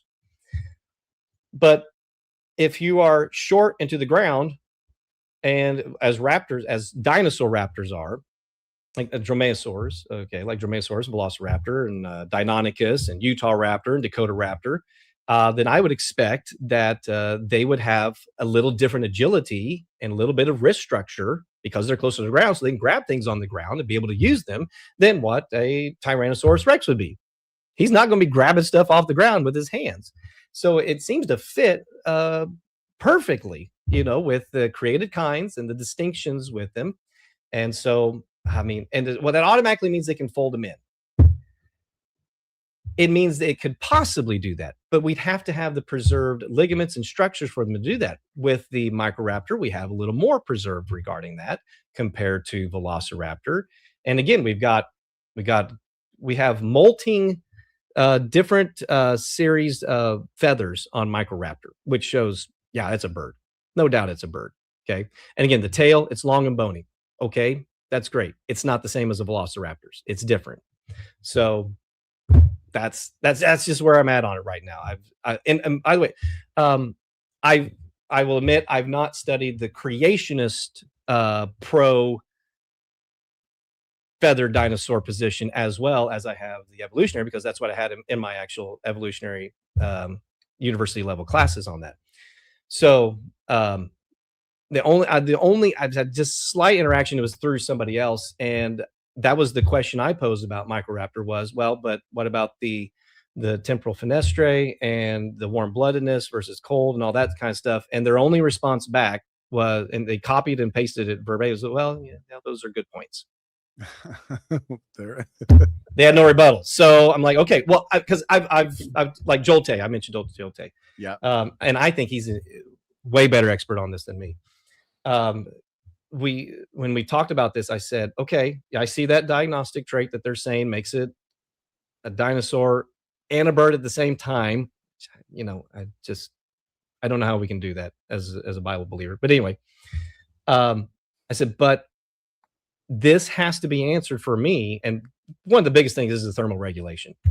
You cannot be cold-blooded and have feathers, according to unless there's somebody somewhere that's missing it. Everybody I've asked, both evolutionary and creationists, have agreed on that unanimously. So that's something that's got to be fixed for me. The consistency and the hip structure, because all the other things are things. Well, okay, well, we got eyeballs, yeah. Well, so do fish, so do dogs, so do dinosaurs, so do humans, so do birds. Okay, we should expect there to be certain anatomical features for life to exist on this planet. That does not mean common ancestor, right, as is the evolutionary argument, but it means a common designer and a common place to live for his glory. So that's so when some of those things come up, like, hey, that is a good point. That's because when it comes to dinosaurs, and this is the biggest thing, as Dr. Producer says, we live in the age of postmodern paleontology. Anything goes and everything changes from day to day. That's where I try to be like, okay, this is where I'm at currently because of these evidences. If this gets answered, and like I said, when some of these things first came up, like the incident process, semilunar carpal, the leg proportions thing, the tail proportions thing, like, okay, that's good. That's a good question. We need to have an answer for it. Let's look into it. So we did. It's like, oh, well, those the Velociraptor is not the only dinosaur that has that. This one has, crocodiles have it, kind of stuff. So it's like, semilunar carpal. Okay, let's look into that. Okay, well, it's like this on this one, but it's a little different here, and it's kind of like this. And when I ask people, does that mean that it can work like that? And they're like, well, no, it depends on the ligaments and the musculature and all that. So it's like, okay, that doesn't trump all the other diagnostic features that are currently used to convince me, okay, I'm ready now to shift my position. So, because either way, however it pans out in the end, winged creatures and flying creatures, that's specifically how it's said in the Hebrew, they're day 5. Land creatures that are not winged and not flying, they're day 6. So that's the thing, okay? And neither one of them evolve into the other. So as long as my brothers in Christ and sisters in Christ, we can agree on that, that, or at least that there's a creator God. Again, our ministry, I just want to say this, our ministry very much never, ever takes the position that if you believe evolution, you believe feathered dinosaurs, whatever, that you have no chance of salvation. We do not believe that at all. We don't believe that at all. Christ is who saves us, not your scientific understanding. It's only found in him. And so if that's your path, still love you, brother. Still love you, sister. Okay. I'm not going to disfellowship from you. We're just going to keep teaching every place the door is open that there's zero reasons to not believe in our creator God and to trust his word that he has given us. Amen. I love it. It's an authority issue, but it's not a salvation issue, because salvation is in Christ and Christ alone. You mentioned Joel Tay. He's been a huge blessing as well. He's helped me a lot on this issue. We've got his book behind me. Yes. His book, him and Dr. Sarfati. Excellent. Yeah, there we go. Love the cover too. Excellent book, very detailed. Yep. And so I think your answer was so good there, and it made me think, okay, this is why it's so significant that we need to see both sides, because I'll see one side presenting their case and I'm trying to have an open mind and I'm thinking, okay, here's some fair points. And then I'll bring those points to another expert like yourself. And this goes for any issue. And I'm learning a lot on this issue, certainly not my specialty in the world of origins. And that's why it's so good that we have a team of people who can focus on different things.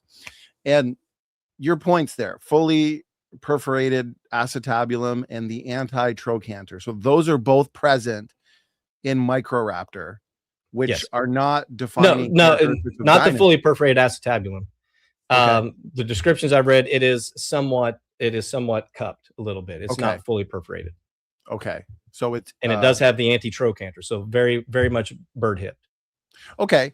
And so I was reading a paper just yesterday, and I was trying to finish it up today before the show, from Dr. Gabriella Haynes, who you mentioned. Yeah. And you just talked about the skull in Microraptor. And in her paper, as far as I can understand, she was arguing that the anatomy of Microraptor, looking at the skull, more closely aligns with birds rather than dinosaurs, which means Microraptor wouldn't be a feathered dinosaur because it's not a dinosaur. Classification wise, it's closer to a bird.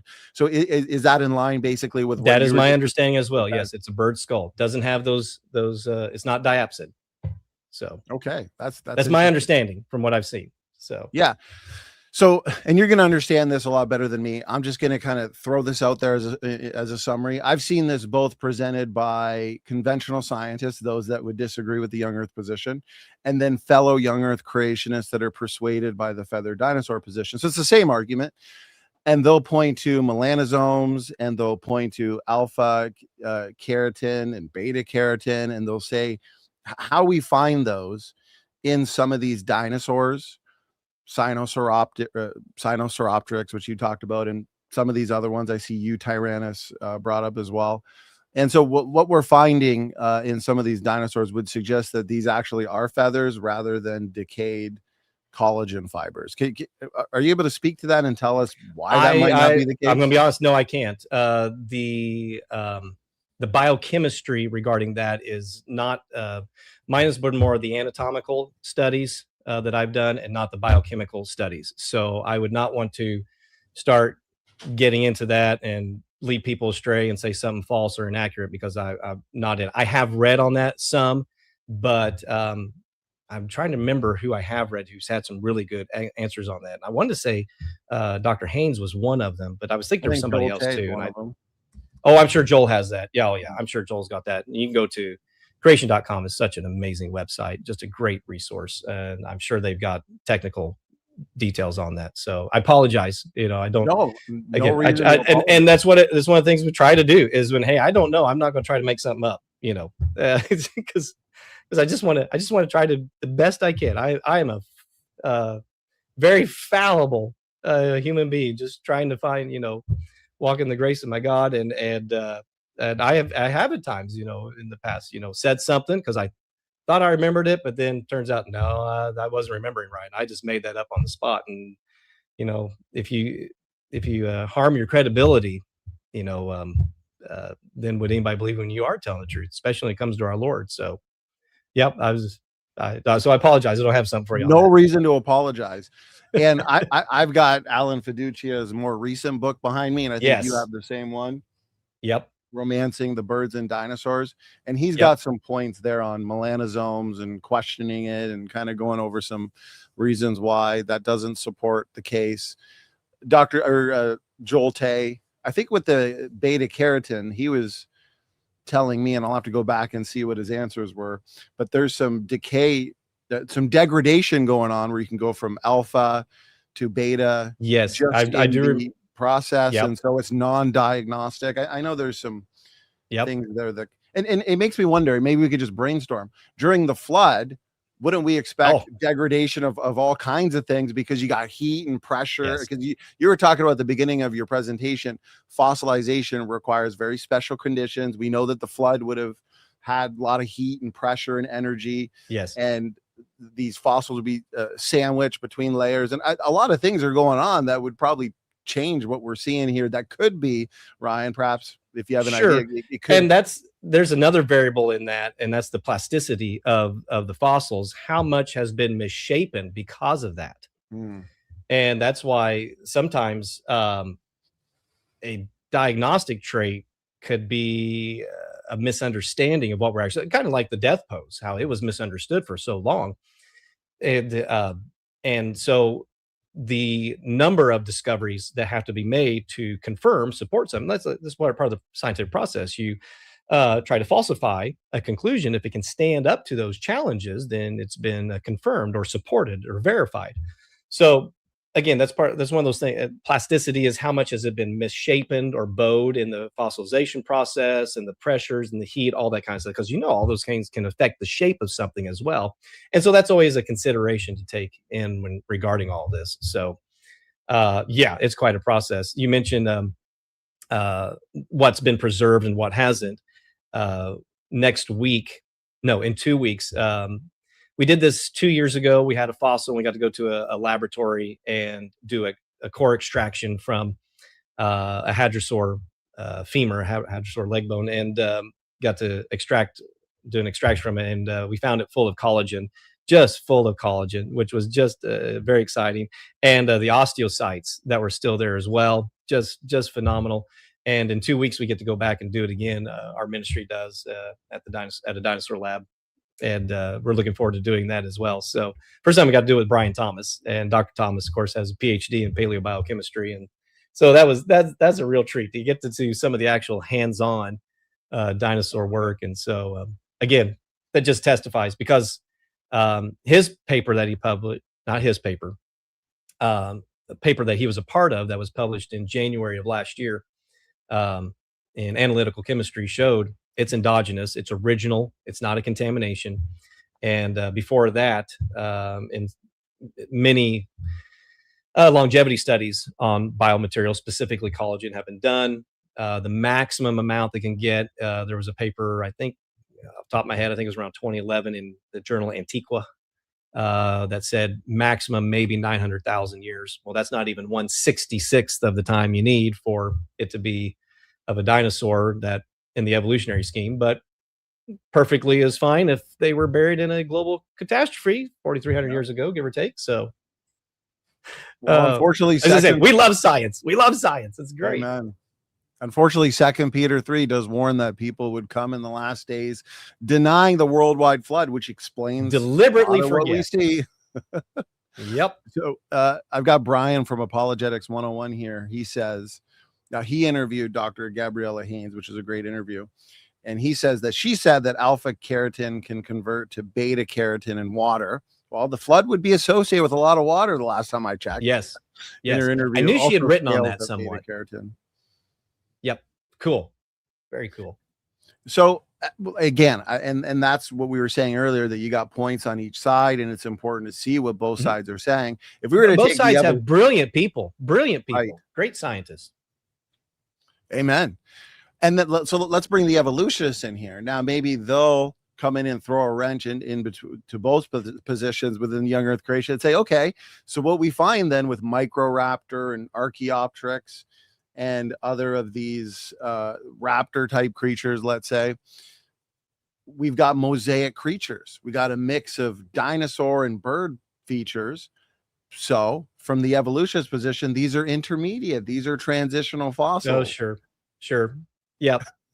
Yeah. Now, as I said, Archaeopteryx, they're not over the last 20 years. It's just been harder and harder and harder to use it as a mosaic. Again, like I said, paper published last year, and I think another one this year. Just it's like everything about it is bird. It's like there's nothing they got left to really say that it was that it's a mosaic or that it's a transitional fossil. In fact, I was trying to remember.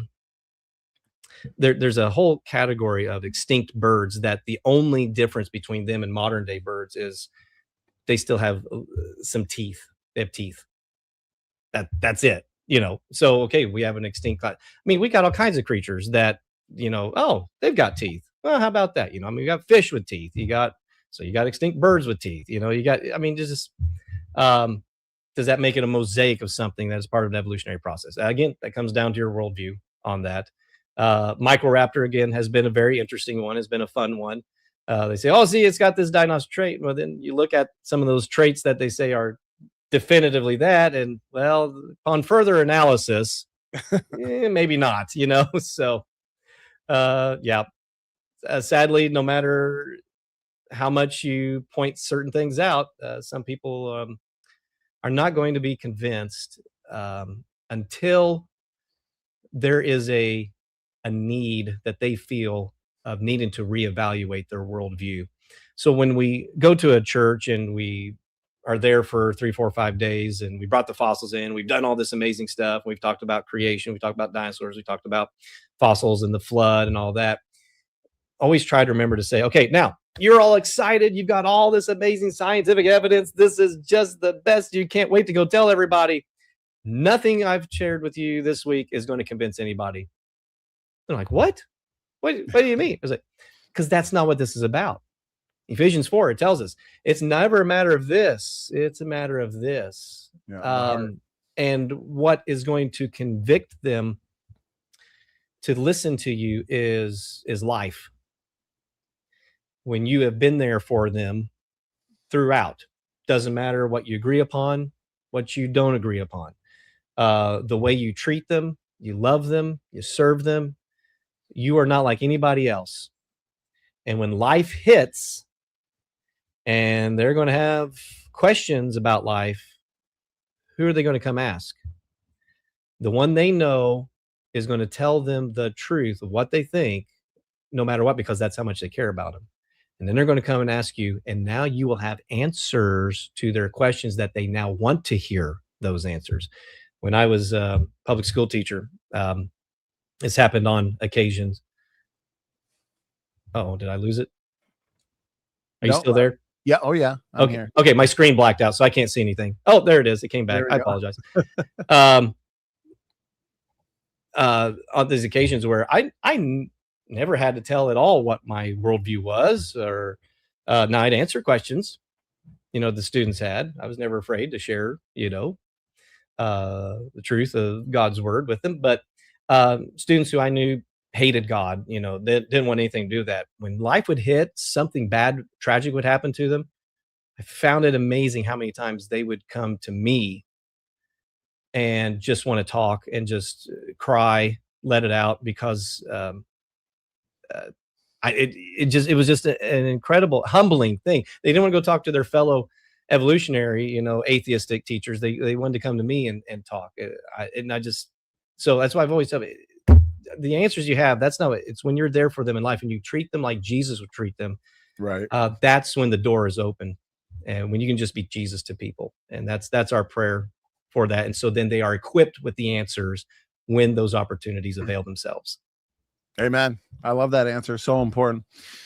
Now, I'd like you to speak to this, if you could, in your expertise or your experience, because what we're looking at today in terms of diversity and variation within species and kinds, isn't this just an overall, a very small snapshot of the overall diversity that existed on the planet? Therefore, if we see some of these mosaics, interesting mosaics like Archaeopteryx, the mammal-like reptiles are another interesting category of creatures that are said to blend, right? The therapsids, synapsids blend the features of mammals and reptiles. Archaeopteryx, Microraptor. We're looking at the past. We're looking at now representatives of the pre-flood world, which we'd expect to have amazing variety. I mean, if you think about it, if the original created kinds were designed or front-loaded with, in technical terms, created heterozygosity, the ability to adapt and diversify, then within those 2,000 years before the flood, wouldn't we expect just an incredible variety of creatures from those original created kinds? Then the flood hits, boom, buries all these creatures. Bottleneck. And we've only got 2 representatives for the most part of each kind.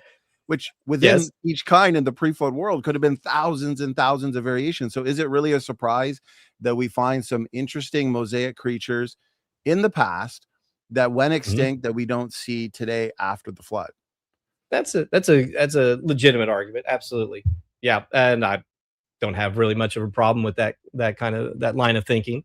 So again, just being careful as to how far we go into the mosaic idea, because as long as we don't get into the extreme of like vestigial things, like, well, Right. it could only be used for this. It's no longer functioning. We don't need stuff like that. And that's why it looks like, well, no. The more we study and we learn, no, it actually has a specific function. Like I said, my professor Scott Persons, how the caudal rails, those prezygopophyses or whatever, on a velociraptor's tail, are different and function differently than they do on microraptors. They're attached differently. They're a different type of length, and the way it functions, it's not the same. So, but that tail is what they say. Oh, but see, that makes it dinosaur. That makes it dinosaur. Well, okay, so it's got a similarity to it, but they have a different function.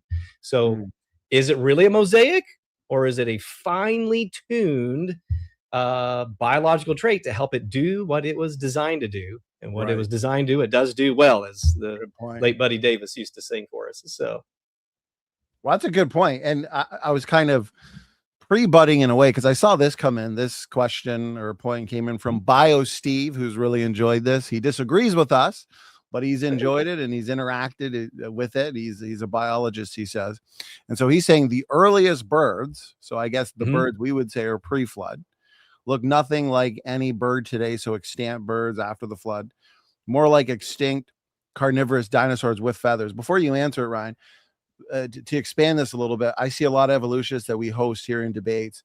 They'll consistently ask us questions. Well, how come these, what they call transitional fossils or intermediates in the past, if they're just extinct creatures that God designed, how come we don't see any of them today? Because according to them, it's like, yeah, this Mm. makes sense. These are transitional creatures, so they come and go as Yep. the evolutionary process has taken place. So it's the same thing with the birds. Well, these earliest birds don't look like birds today because evolution has taken place. Yeah, that's a great point. Again, I would defer to Dr. Fiducia on that part, because he is the expert on that from an evolutionary standpoint, and he would pretty much disagree with that whole synopsis of how that is the transition between those things, and that they are specifically birds, and that they have their own lineage of ancestry versus the dinosaurs.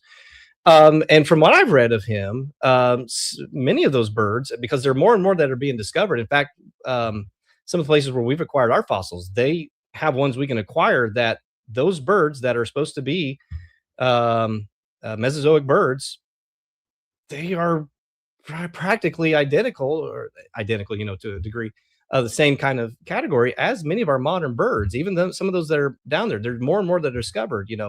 Um, um, oh, some of the bird diagnostics are escaping me right now, but like the fixed the Palatine kinesis of them, modern day birds versus other, the types of ratites and those types of things. Um, from what I've read and seen, there are some that are pretty much just like our birds that we have today that are back then. I'd have to go back through my list of them that I had on that one slide, and pull some of them out, because some of them are described as like sparrows, and and their size and their functionality. And again, maybe the only difference that may be between some of them is whether they have the teeth, or whether the ball socket relation in their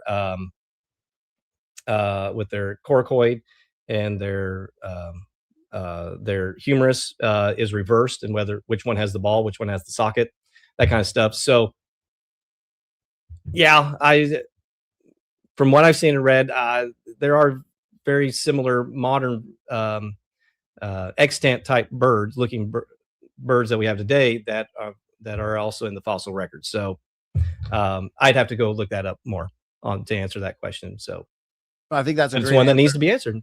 It's a good question. Well, I appreciate the points that you brought forth for us to absorb and think on. I'm curious how you, because I've asked a lot of different guests in the creationist world with different Mhm. expertise and fluent in different sciences, the nested hierarchy argument. And for the audience, I want to relate it though, because we're talking about dinosaurs here, because usually the argument is, oh, well, if God created and Genesis is true, separate ancestry, special creation, why did God create and design humans most similar to chimps? Well, why not something else? How come it meets the hierarchical expectations of evolution? But in this context, they'll ask, why do birds nest within theropod dinosaurs if theropod dinosaurs and birds are not related? So how would you as a creationist address the general argument from a hierarchy, Ryan? Why do they both make nests? Is that that kind of how you asked that, or what? Well, like the nesting pattern, how they'll say, well, the biological world is ordered in a nested hierarchies where humans are more similar to chimps than they are to. So why are the birds more closely aligned in their anatomy to the dinosaurs? The theropod, if they're not related, why did God make it that way, basically? Well, again, from what I was seeing, I don't think they look that way hardly at all. I mean, they're a bird's a bird, a dinosaur's a dinosaur. So they might have a couple of some that I hardly ever see anymore is the clavicle. That, I mean, I heard that like when it was first found, they're like, oh, look, see, it's got a furcula like a turkey, because we break the wishbone. I don't hear that hardly at all anymore. I thought that was interesting because so it's like, okay, see, they both have that. So why would God make them to look the same? Well, when we looked at it, see, a furcula is two fused clavicles that come together. And what it looks like, so like T-Rex has one that it's for holding his shoulders together. Otherwise, they're just kind of out here, kind of sprawling. It's just possibly just muscle and ligaments that are trying to hold his shoulders together. And instead of it being two fused together clavicles to make a furcula, like it is in Archaeopteryx, like it is in a turkey and in a chicken. I'm talking about this bone right here. Okay, you see how the two come down and they fuse together? Yes. Yep. That is not. Sorry, there you go. It's not how it looks on a Velociraptor or a T-Rex. Instead, it's just one bone. Interesting. Okay, it's just one bone to hold it together. So I've always said I think it's a little more appropriate to call it a clavicle, the collarbone, than it is a furcula, because the furcula has a whole different function, because the furcula is for the attachment of the flight muscles. Well, again, why would a Velociraptor need flight muscles? Right. Well, it goes back to that answer. Well, because it's a descendant of a flying bird. Well, okay, so which came first then? And when I read that, trying to explain the quill knobs, I was like, wow, I can't believe I'm reading what I'm reading here. That, okay, now they're the descendants of flying birds. And I just, okay, so again, whether there's, and again, when we look at chimps and we look at humans, the differences are rather extensive. Great work done on that. In fact, some great genetics work has been done recently on that. How we used to be 99% the same. Yeah. Well, several years ago, Dr. Jeffrey Tompkins at ICR, he published his result about 84%, which that 16% is just, when you realize the amount of DNA in our body, if you stretched it out, there's 6 feet in each cell and the trillions of cells, it would go across our solar system, the diameter of it, including Pluto, would go across it, was it 5.5 times? You have a 16% divergence. Whoo, that's a lot of information, and there's not enough evolutionary time to bridge that gap. That's not a gap, that's a barn door, So there were some I think it's the Proceedings of the National Academy of Science just published a year or two ago that they have confirmed that. I'm like, really? A creationist can do actual science? How about that? And that not only that, but it can be up to a 30% divergence, depending on which branch of ape and the chimp that you're looking at. And so it's like, wow, it's not getting better. It's not been getting better for especially in the primate evolution, the human evolution, and I would say also for the bird dinosaur evolution thing. So yeah, so that whole same thing. So is it really nested in that same? Do they really look similar? Right. Do they not? And our God's an amazing God of creativity. Look at the vast amount of life on our planet. So there's something that looks kind of funny and might be, at first glimpse, somebody might say, it's kind of funny. They look like, a chimp looks like something I could have fun with, and like we could talk, we could hang out together. Does that mean that's our ancestor? Right, that we're related. Or that we have a common ancestor? Oh my goodness. Well, I mean, we share 50% DNA with a banana plant. So yeah, exactly. Yeah. We're related to banana plants. And so what I'm getting from your answer there, I think it's a great answer, is it's the differences that make all the difference. We're going to expect similarities. We've got the same building blocks. We're made of DNA, RNA, proteins. We look more similar to a chimp on the outside anyways than we do to a dog or a fish. So I'm not surprised that there's a general hierarchy, but it's universal versus common ancestry. Are humans, chimps, banana plants, theropod dinosaurs, and birds all related? Okay, we got similarities. Let's look at the differences. Let's look at the discontinuities like you're showing in the morphology or anatomy of theropod dinosaurs and extant birds. In terms of genetics, I find it fascinating. I've done a lot of work and study on the Y chromosomes, Ryan, of humans and the great apes. 2024, they confirmed data that they've been discussing for 20 years or so, that the Y chromosomes between humans and chimps, when you consider overall gene content, size differences, and architecture, are less than 30% the same. They're only about 24% the same. So that now the evolutionists have to explain, Ryan, how these massive differences could accumulate in the 6 to 9 million years since the split, whereas us as Cretaceous, we're fine with this. This isn't unexpected. We believe in separate ancestry. And so I think it's the massive differences that point more to separate ancestry than the idea that these creatures are all related.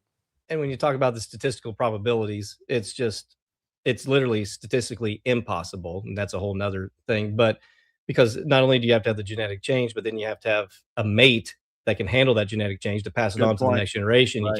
You can't have any mess up in that link. It's got to keep going on. And so there's not enough time, even in evolutionary, for all those things to happen. So I find it fascinating that in Genesis 2, when Adam's to name all the animals, there would have been chimp kind there, the ape kind there. And he looks there and he's like, man, there's nothing like me. It's a good point. So apparently the differences are significant enough for Adam, like there's nothing like me, which was the whole point of why God had him do that. So then he could realize you are unique. You are so special. You're not of the animal kind. When God is finished with the animals, he says it is good. That means it was finished. It was complete. And therefore then he made man in his image. So again, we're not in the animal bearing kingdom. We're not in the animal kingdom. We're in the image bearing kingdom, which is why Hebrews 10 says that it's impossible for the blood of animals to save us. We can only be saved by the blood of an image bearer. Amen. Well said. As we start to Ryan, I think your camera just I did. I see that. So I wasn't sure if you saw that. Your camera got raptured on me. I wanted to ask you as we start to wind down here, because I see it brought up several times in the chat. I've also got it in my notes from presentations and videos that I watched in preparation for this. What do we as Cretaceous make of Eutyrannus? So if a critic brings forth Eutyrannus, it's presented as one of the strongest examples of a so-called feathered dinosaur because it's large and supposedly preserves feather-like structures. Is this just a massive pre-flood bird? Is this an actual dinosaur? But what we're seeing in terms of these integumentary structures are just falsely interpreted as feathers. I'm curious, how can we answer that? Well, for one, I apologize. I'm trying to get my camera to start up, but it said it was a software issue. And I'm like, why is it a software issue now? Right. But 2 hours into it now, it's according to evolution, things are supposed to get better on their own, Ryan. So we could exactly. That's funny.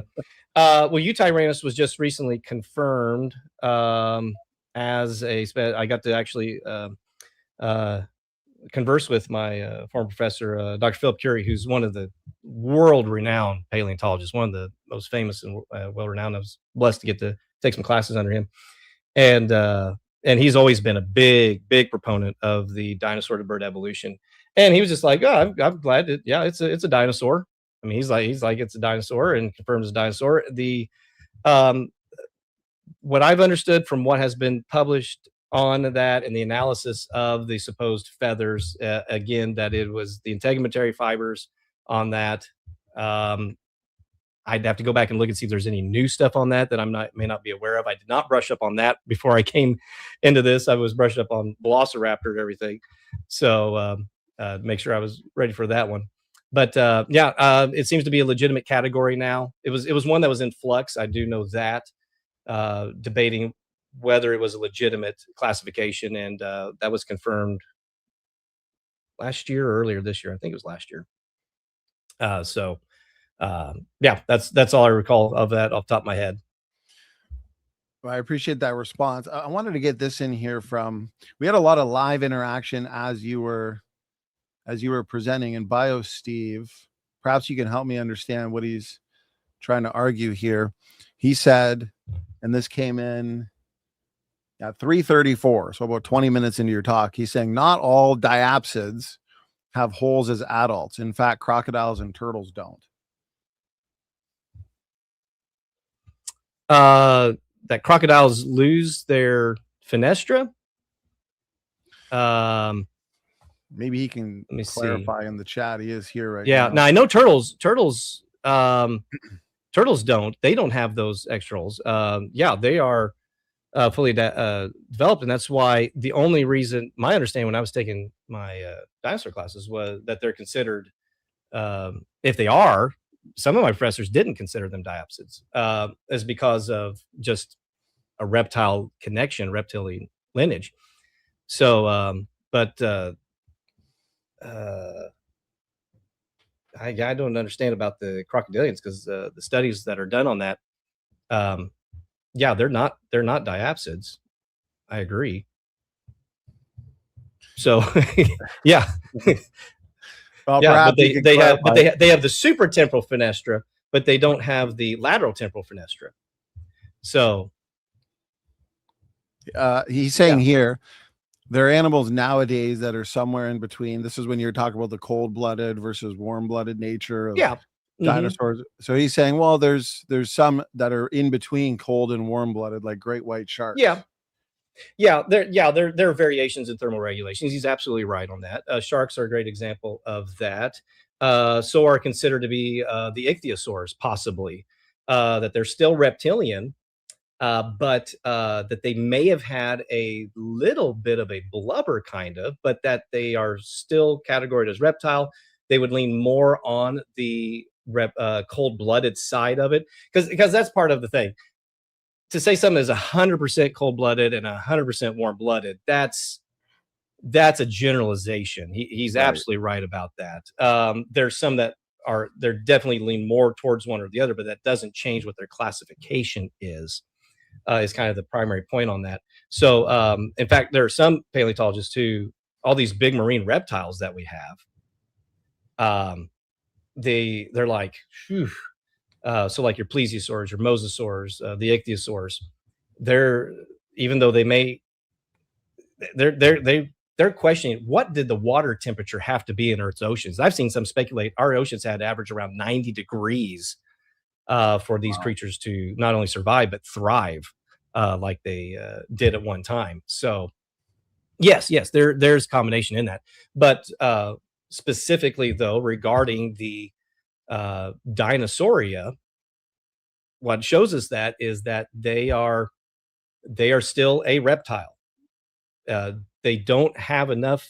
Their thermal regulation very much puts them more into the reptile category, and they have all the traits and the features that match that in the skull specifically, and even in their lunge structure of what has been preserved, what we can see from that still keeps them in the reptile category and not in the avian category, or even a hybrid transitional fossil. So, are you familiar with his data point here? Bio Steve said early on, he said early birds had brains not quite as big nor as complex as today's birds based on CT scans. To elaborate, I think the point he'd be trying to make is, well, according to the creationist position, we'd expect degeneration, devolution, superior creatures in the pre-flood world. But no, this is evidence of primitive birds, and now extant birds are a little more advanced due to evolution. Ryan, I'm curious with your thoughts on that. One of the things that has been studied extensively, and I've got some papers that I've been trying to read up on this, but haven't got fully through yet, is the connection between dinosaur brains and bird brains, which there are definitely some distinct differences in that, and also with the cochlea and the ear and all that as well. But the the theropods are considered to have bigger brains on average in their brain to body ratio, and it depends on which ones you're talking about. And so that is one of the connections that are trying to be made. So again, it depends on what you're talking about, which one you're looking at. Is it a bird? Is it a dinosaur? What's the connection? So yes, that again, post flood, the world very much changes. We have seen such a change in different. Oh, I think I at least lost Ryan's audio on my end. Maybe I'll see from the audience which worst case scenario, if we did, we are over 2+ hours. So we are kind of in bonus minutes. Therefore, because it sounded like Ryan was having a software issue earlier with his webcam, and now the same thing may have happened with his audio. And now they say we lost him. Okay, so it's not just me. Okay, I'll start to wind us down anyway, since we're in bonus minutes. I want to respect Ryan's time. If he makes his way back in the next 30 seconds, then we'll finish this last question off. But okay, this was a ton of fun. I put a lot of work, as usual, with these programs, different topics. I mean, all in a week, we'll have multiple seminars. Like last week, we had a seminar on geology and the flood. We did a seminar with Dr. Dan Biddle on how ancient legends fit the Genesis account. We did a comprehensive seminar with Dr. Jerry Bergman. That was a blast, where we engaged common descent. Tonight, I keep saying tonight, but this was an earlier one, so I'm used to the later shows. We started at 3, feathered dinosaurs. And so we want to give you guys a good variety. We want to keep you well-rounded on all topics, all things origins and ancestry. We don't want to be a 1 or 2 trick pony. So I put a lot of work into studying this topic, listening and reading up on the opposing side of this issue, people that would believe in feathered dinosaurs in our own camp, in-house differences, which are healthy and fine, and those outside of Christianity or the creation camp that simply believe dinosaurs evolved into birds, and today birds are modern dinosaurs. And Ryan did an excellent job addressing the questions that I had, the points that were raised, and I documented in my notes. And so what I really wanted to give you guys was a leave no stone unturned, comprehensive video to enjoy, pass around, to digest, to learn from on the topic of feathered dinosaurs. And so I think we'll wrap it up here, as we've given you a lot of information to reflect on, to study. And I will remind everybody, we've got another seminar tomorrow. So the fun continues with Simon Turpin from Answers in Genesis UK. Genesis, ancient myth or unique revelation. So we'll be doing this live as usual. So this will be another live interactive program. That kicks off tomorrow at 5 EST. For those that want to see more from Ryan Cox, our brother here, please subscribe to the Creation Truth Ministries YouTube channel. You can follow them also on Facebook. And please check the description box of this video for a link to the previous program that he did with us, which again was an excellent program, got a ton of good feedback. I took many clips from that program, uploaded them to Facebook, where they got tens of thousands of views with hundreds and hundreds of comments. Also, I would recommend the book behind me from Joel Tay and Dr. Jonathan Sarfati, Titans, for those that want an up-to-date look and an examination of dinosaurs, the Bible. There's a whole section on feathered dinosaurs as well. Another good book from the conventional side is Romancing Birds and Dinosaurs by Alan Fiducia. And so, I think, Ryan, I was just winding us down and saying my goodbyes, but you made your way back in, brother. So I didn't want to leave you hanging backstage. I was just I was just encouraging everybody to subscribe to you, support you, check out your material. So just in time, I can hand it to you, brother, for some final words, final thoughts, or maybe you wanted to finish addressing that question you were touching on. Let's just hand it to you, Ryan. The Continuous Environmental Tracking Project by Institute for Creation Research and their amazing biologists and scientists, and the ability to adapt in real time because the genetic information is already there and not something that has to be evolved or acquired, through an evolutionary process. And it just all supports the biblical worldview. Hence, we can see a change in what's post-flood and what was before the flood. And we would expect because of how much different the world is compared to what it was like back then. Well said, brother. Very good. A lot of good feedback from the live chat. I was just telling people, I thought you were raptured, and it made me think, oh no, did I do something wrong? Because I've been left behind to hang out with my critics here in the chat. So I was telling people that we do a variety of programs here: geology, biology, genetics. Today, feathered dinosaurs. So the questions that I had for you, the points that I had in my notes based on the various videos and lectures and articles that I read on the topic, you did an excellent job addressing them very thoroughly in your presentation as well. So Ryan, I got to say, I really appreciate all the work and time and energy you put into your always great slides. You're an excellent speaker and communicator. So what I wanted with this program was, as much as we can, leave no stone unturned, comprehensive video addressing feathered dinosaurs from a creationist perspective. And you did a great job. So Ryan, I appreciate your time, and I really appreciate everything you do for the cause of Christianity. Yeah, but that's the main thing, that our Lord is honored and our Creator glorified, and that if anything we say or do can help bring people to Him, then we've served our purpose. Amen. Praise the Lord. Doki doki. Appreciate it, my faithful mod. Check out fun and informative Vacation Bible Study, VBS. You mentioned that earlier. Curriculums put together by your team there at Creation Truth Foundation. One of my ministry partners here, right here, Sam, he co-hosts with me, and he wants to thank you for what you do, and he's wondering about your calendar. Yes. And how he could go about getting you at his church in Southern California. Well, what's funny that he mentions that in the 8.5 years I've been here, we've never been to California. The ministry has in the past, but just not the last 8.5 years. And we're actually working on an event to get to California next summer. So if he is serious about that, call our office and just see what we might be able to piggyback with that, because that's what we try to do. When we go to some place, we try to piggyback a couple events so it splits up the expenses. We'd be thrilled. We go to whatever door is open to us. Small church, big church, church in between, camps, conferences, conventions, anything and everything that we can possibly do to help out the kingdom in your locale. Amen. Well, it looks like we got the contact information here, and Yes. then you said he can give you a call.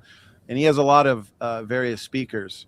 A lot of speakers we've had here on the channel too, over at his church. That'd be great. First time in California with bringing all your fossils. But because you were saying, for anybody who's new to this or maybe just joining live, you have the largest mobile museum of fossils. Largest mobile collection of dinosaur fossils, skeletons that we know of. I spent some time researching to see, is there anybody else who does what we do? And there's some who have collections that they take, and some that are pretty impressive, substantial. But to the scale of the number of full-size skeletons and all the other fossils that we bring, like I said, when we bring it all, it's 2 trailers that we bring. And at least in the United States, as far as I know, I've searched and tried to find anybody else. And what we find out from the other ministries, they're like, yeah, we're glad you do it. You keep it up. That's fine. Because we'll just call you if we need. Nobody else really wants to do what we do. Well, I can imagine it's a challenge to. Well, I was thinking as you're holding up that giant Albertosaurus skull, I was thinking there's a workout. Ryan, you don't need the gym when you've got. Yeah, this is just his head. We have the whole body, and it looks like a T-Rex though. So I'm wondering, to people who are new to this, he's a cousin. Like I always said when I tell the kids, like, you got a cousin? All right, this is a cousin to T-Rex. All right, so it's very similar, but he has some differences in him. And so his whole body, he is about 8 feet tall at the hips, and he's about 21 feet long from nose to tail. So, well, there's a clip right there. So, Ryan, who would win in a fight, a T-Rex or an Albertosaurus? oh well, Battle of T-Rex the is much cousins. bigger. T-Rex is much bigger. So, and he has a stronger bite force. So, and I don't think we covered that. I don't know if we covered that or not, but I get asked that all the time. Well, who would win? Who would win? Who would win? You know, or I say, who's your favorite? And a lot of times if they're a Jurassic Park fan, they'll say Spinosaurus, because in Jurassic Park 3, the Spinosaurus takes out the T-Rex. Well, okay, it's a slightly bigger creature, but the bite force is nowhere near what T-Rex can. T-Rex has a bite force of anywhere from at least around 8,000 pound force. That's how they measure it, up to over 12,000. And Wow. everybody else, your Allosaurus, Carcharodontosaurus, even Giganotosaurus that it goes up against in Jurassic World 3, Spinosaurus, they are around 3,000, maybe 4, so not even half. Usually his bite force is double, if not 3 times greater than any other dinosaur. In fact, it's the strongest, supposedly, of any land creature, period. Not of all creatures. Deinosuchus and Megalodon would be the top 2. But of any purely land creature, he is the king. He is the tyrant lizard king. He's my personal favorite. I love it. And it's such a relief that you pointed on your presentation, and even the critics in the chat were admitting that no, T-Rex did not have feathers. Oh, good. So we can watch Jurassic Park. Yay. And we can think to ourselves, okay, you know, that beast right there, the king, the tyrant, which, as you said in Jurassic Park 3, although it was a great fight scene, it was cool. Spinosaurus versus T-Rex. In reality, the fight would never turn out that way. No, and he slipped on a log. I mean, come on. Yeah, that wasn't right. Yeah. No, his bite force is so strong. If he gets a bite on about anything, he could bite through. It's like he could bite through the limb. He could bite through the neck. That's how strong his bite force is. It's incredible. It makes sense that in the post-flood world, somebody came across a T-Rex. They'd call it a dragon. Dragon legends, you know, the prince is going to fight the big T-Rex to save the princess. And then at the end of Jurassic World with Chris Pratt, didn't the mutant dinosaur that was fighting the T-Rex, wasn't he defeated because the giant mosasaur came out of the water? And now you mentioned mosasaur earlier. That mosasaur in Jurassic World is an exaggeration of the truth. Extremely exaggerated, overly exaggerated. That thing is massive. Oh, it's massive. And the best part was when it comes up and eats literally jaws for the people. That was a little fun thing for Spielberg when it did that. So yeah. So, and then I'm glad we did this show too, because the latest Jurassic World, which I still haven't watched because I guess the bad reviews turned me off, a mixture of Avengers and Jurassic World. The feathered dinosaurs that they had in there. So in the latest one that came out with Scarlett Johansson, I was watching very carefully, and I did not see any with feathers. If they were in there, I missed it. There were 2 raptors in one scene. They were in shadows. They were in the dark, and you couldn't see any on them. So there was actually surprisingly small number of dinosaurs in that movie. A lot of things were mutant stuff because of what the plot line was. I will say I loved the portrayal of the Spinosaurs. The Spinosaurs, they were beautiful. I thought they were much more accurate. I don't think they're as deep ocean as they had, and they would go out that far. Most agree they're semi-aquatic, but I love the Spinosaurs. I thought they were great, but that my little critique. And the T-Rex was hilarious, was funny in this one. But anyway, I'll give it a watch then, because I saw that it popped up on Amazon Prime. And so it's literally Black Widow goes looking for dinosaurs. That's pretty much what that is. So anyway. Crossover Marvel and the Jurassic universe. What it felt like. It's what it felt I'm thinking maybe they watched one of your talks or watched one of your videos before making that movie, and they thought, nope, we got to get rid of the feathered dinosaurs that we had in the previous movie. That's why it flopped, maybe. And for all those who have kids, my youngest son, he's 4. I have 3 kids. He's excited because in August they're coming out with the new Paw Patrol movie. It's actually called Dino World. And in the trailer, they had the T-Rex and the Spinosaurus. And I Oh, said, that wow. was definitely inspired by Jurassic Park. I So don't doubt lots it. of dinosaur stuff to look forward to. And I didn't see no feathered dinosaurs in the trailer either. So that's Well, good. that's good. Ryan, this has been great. This has been a ton of fun. I'm glad you made it back in because we had some good back and forth here. To the audience, please check the description box of this video. Also, all the many links that our faithful mod Doki's posting in the live chat. You want to see more from Ryan? He's got a lot of great material for you to enjoy. So Ryan, you keep up the great work. I appreciate what you're doing. You know, the Bible says, "He that winneth souls is wise," and so you're giving the gospel, you're giving the truth. It's not an evidence issue because the evidence is there for creation. It's a heart issue. It's a sin issue. So we want the Holy Spirit to work in the hearts of the unbelievers that are listening here today. Ryan, any last words, final thoughts you want to leave myself with, and also the listening audience? No, we appreciate you and your ministry and what you're doing. And as I said, anytime we can come partner with anybody, the local church is what we're here for. So just visit us at creationtruth.com, and we'd be happy to serve in any way we can. Praise the Lord. I love it. You got great endurance, Ryan. Excellent program. To those in the audience, I appreciate the support, the feedback, the interaction. That goes for our critics as well. We do enjoy having our critics here. It helps me to make sure that we're comprehensive in our programs. We do want to, as best we can, leave no stone unturned. And that requires us engaging objections and challenges and staying up to date on the topics at hand. So, okay. Hope you guys had as much fun as I did. We'll see you tomorrow at 5 EST with Simon Turpin from Answers in Genesis UK. We'll be discussing Genesis. God bless you all. Stand for Truth is signing off.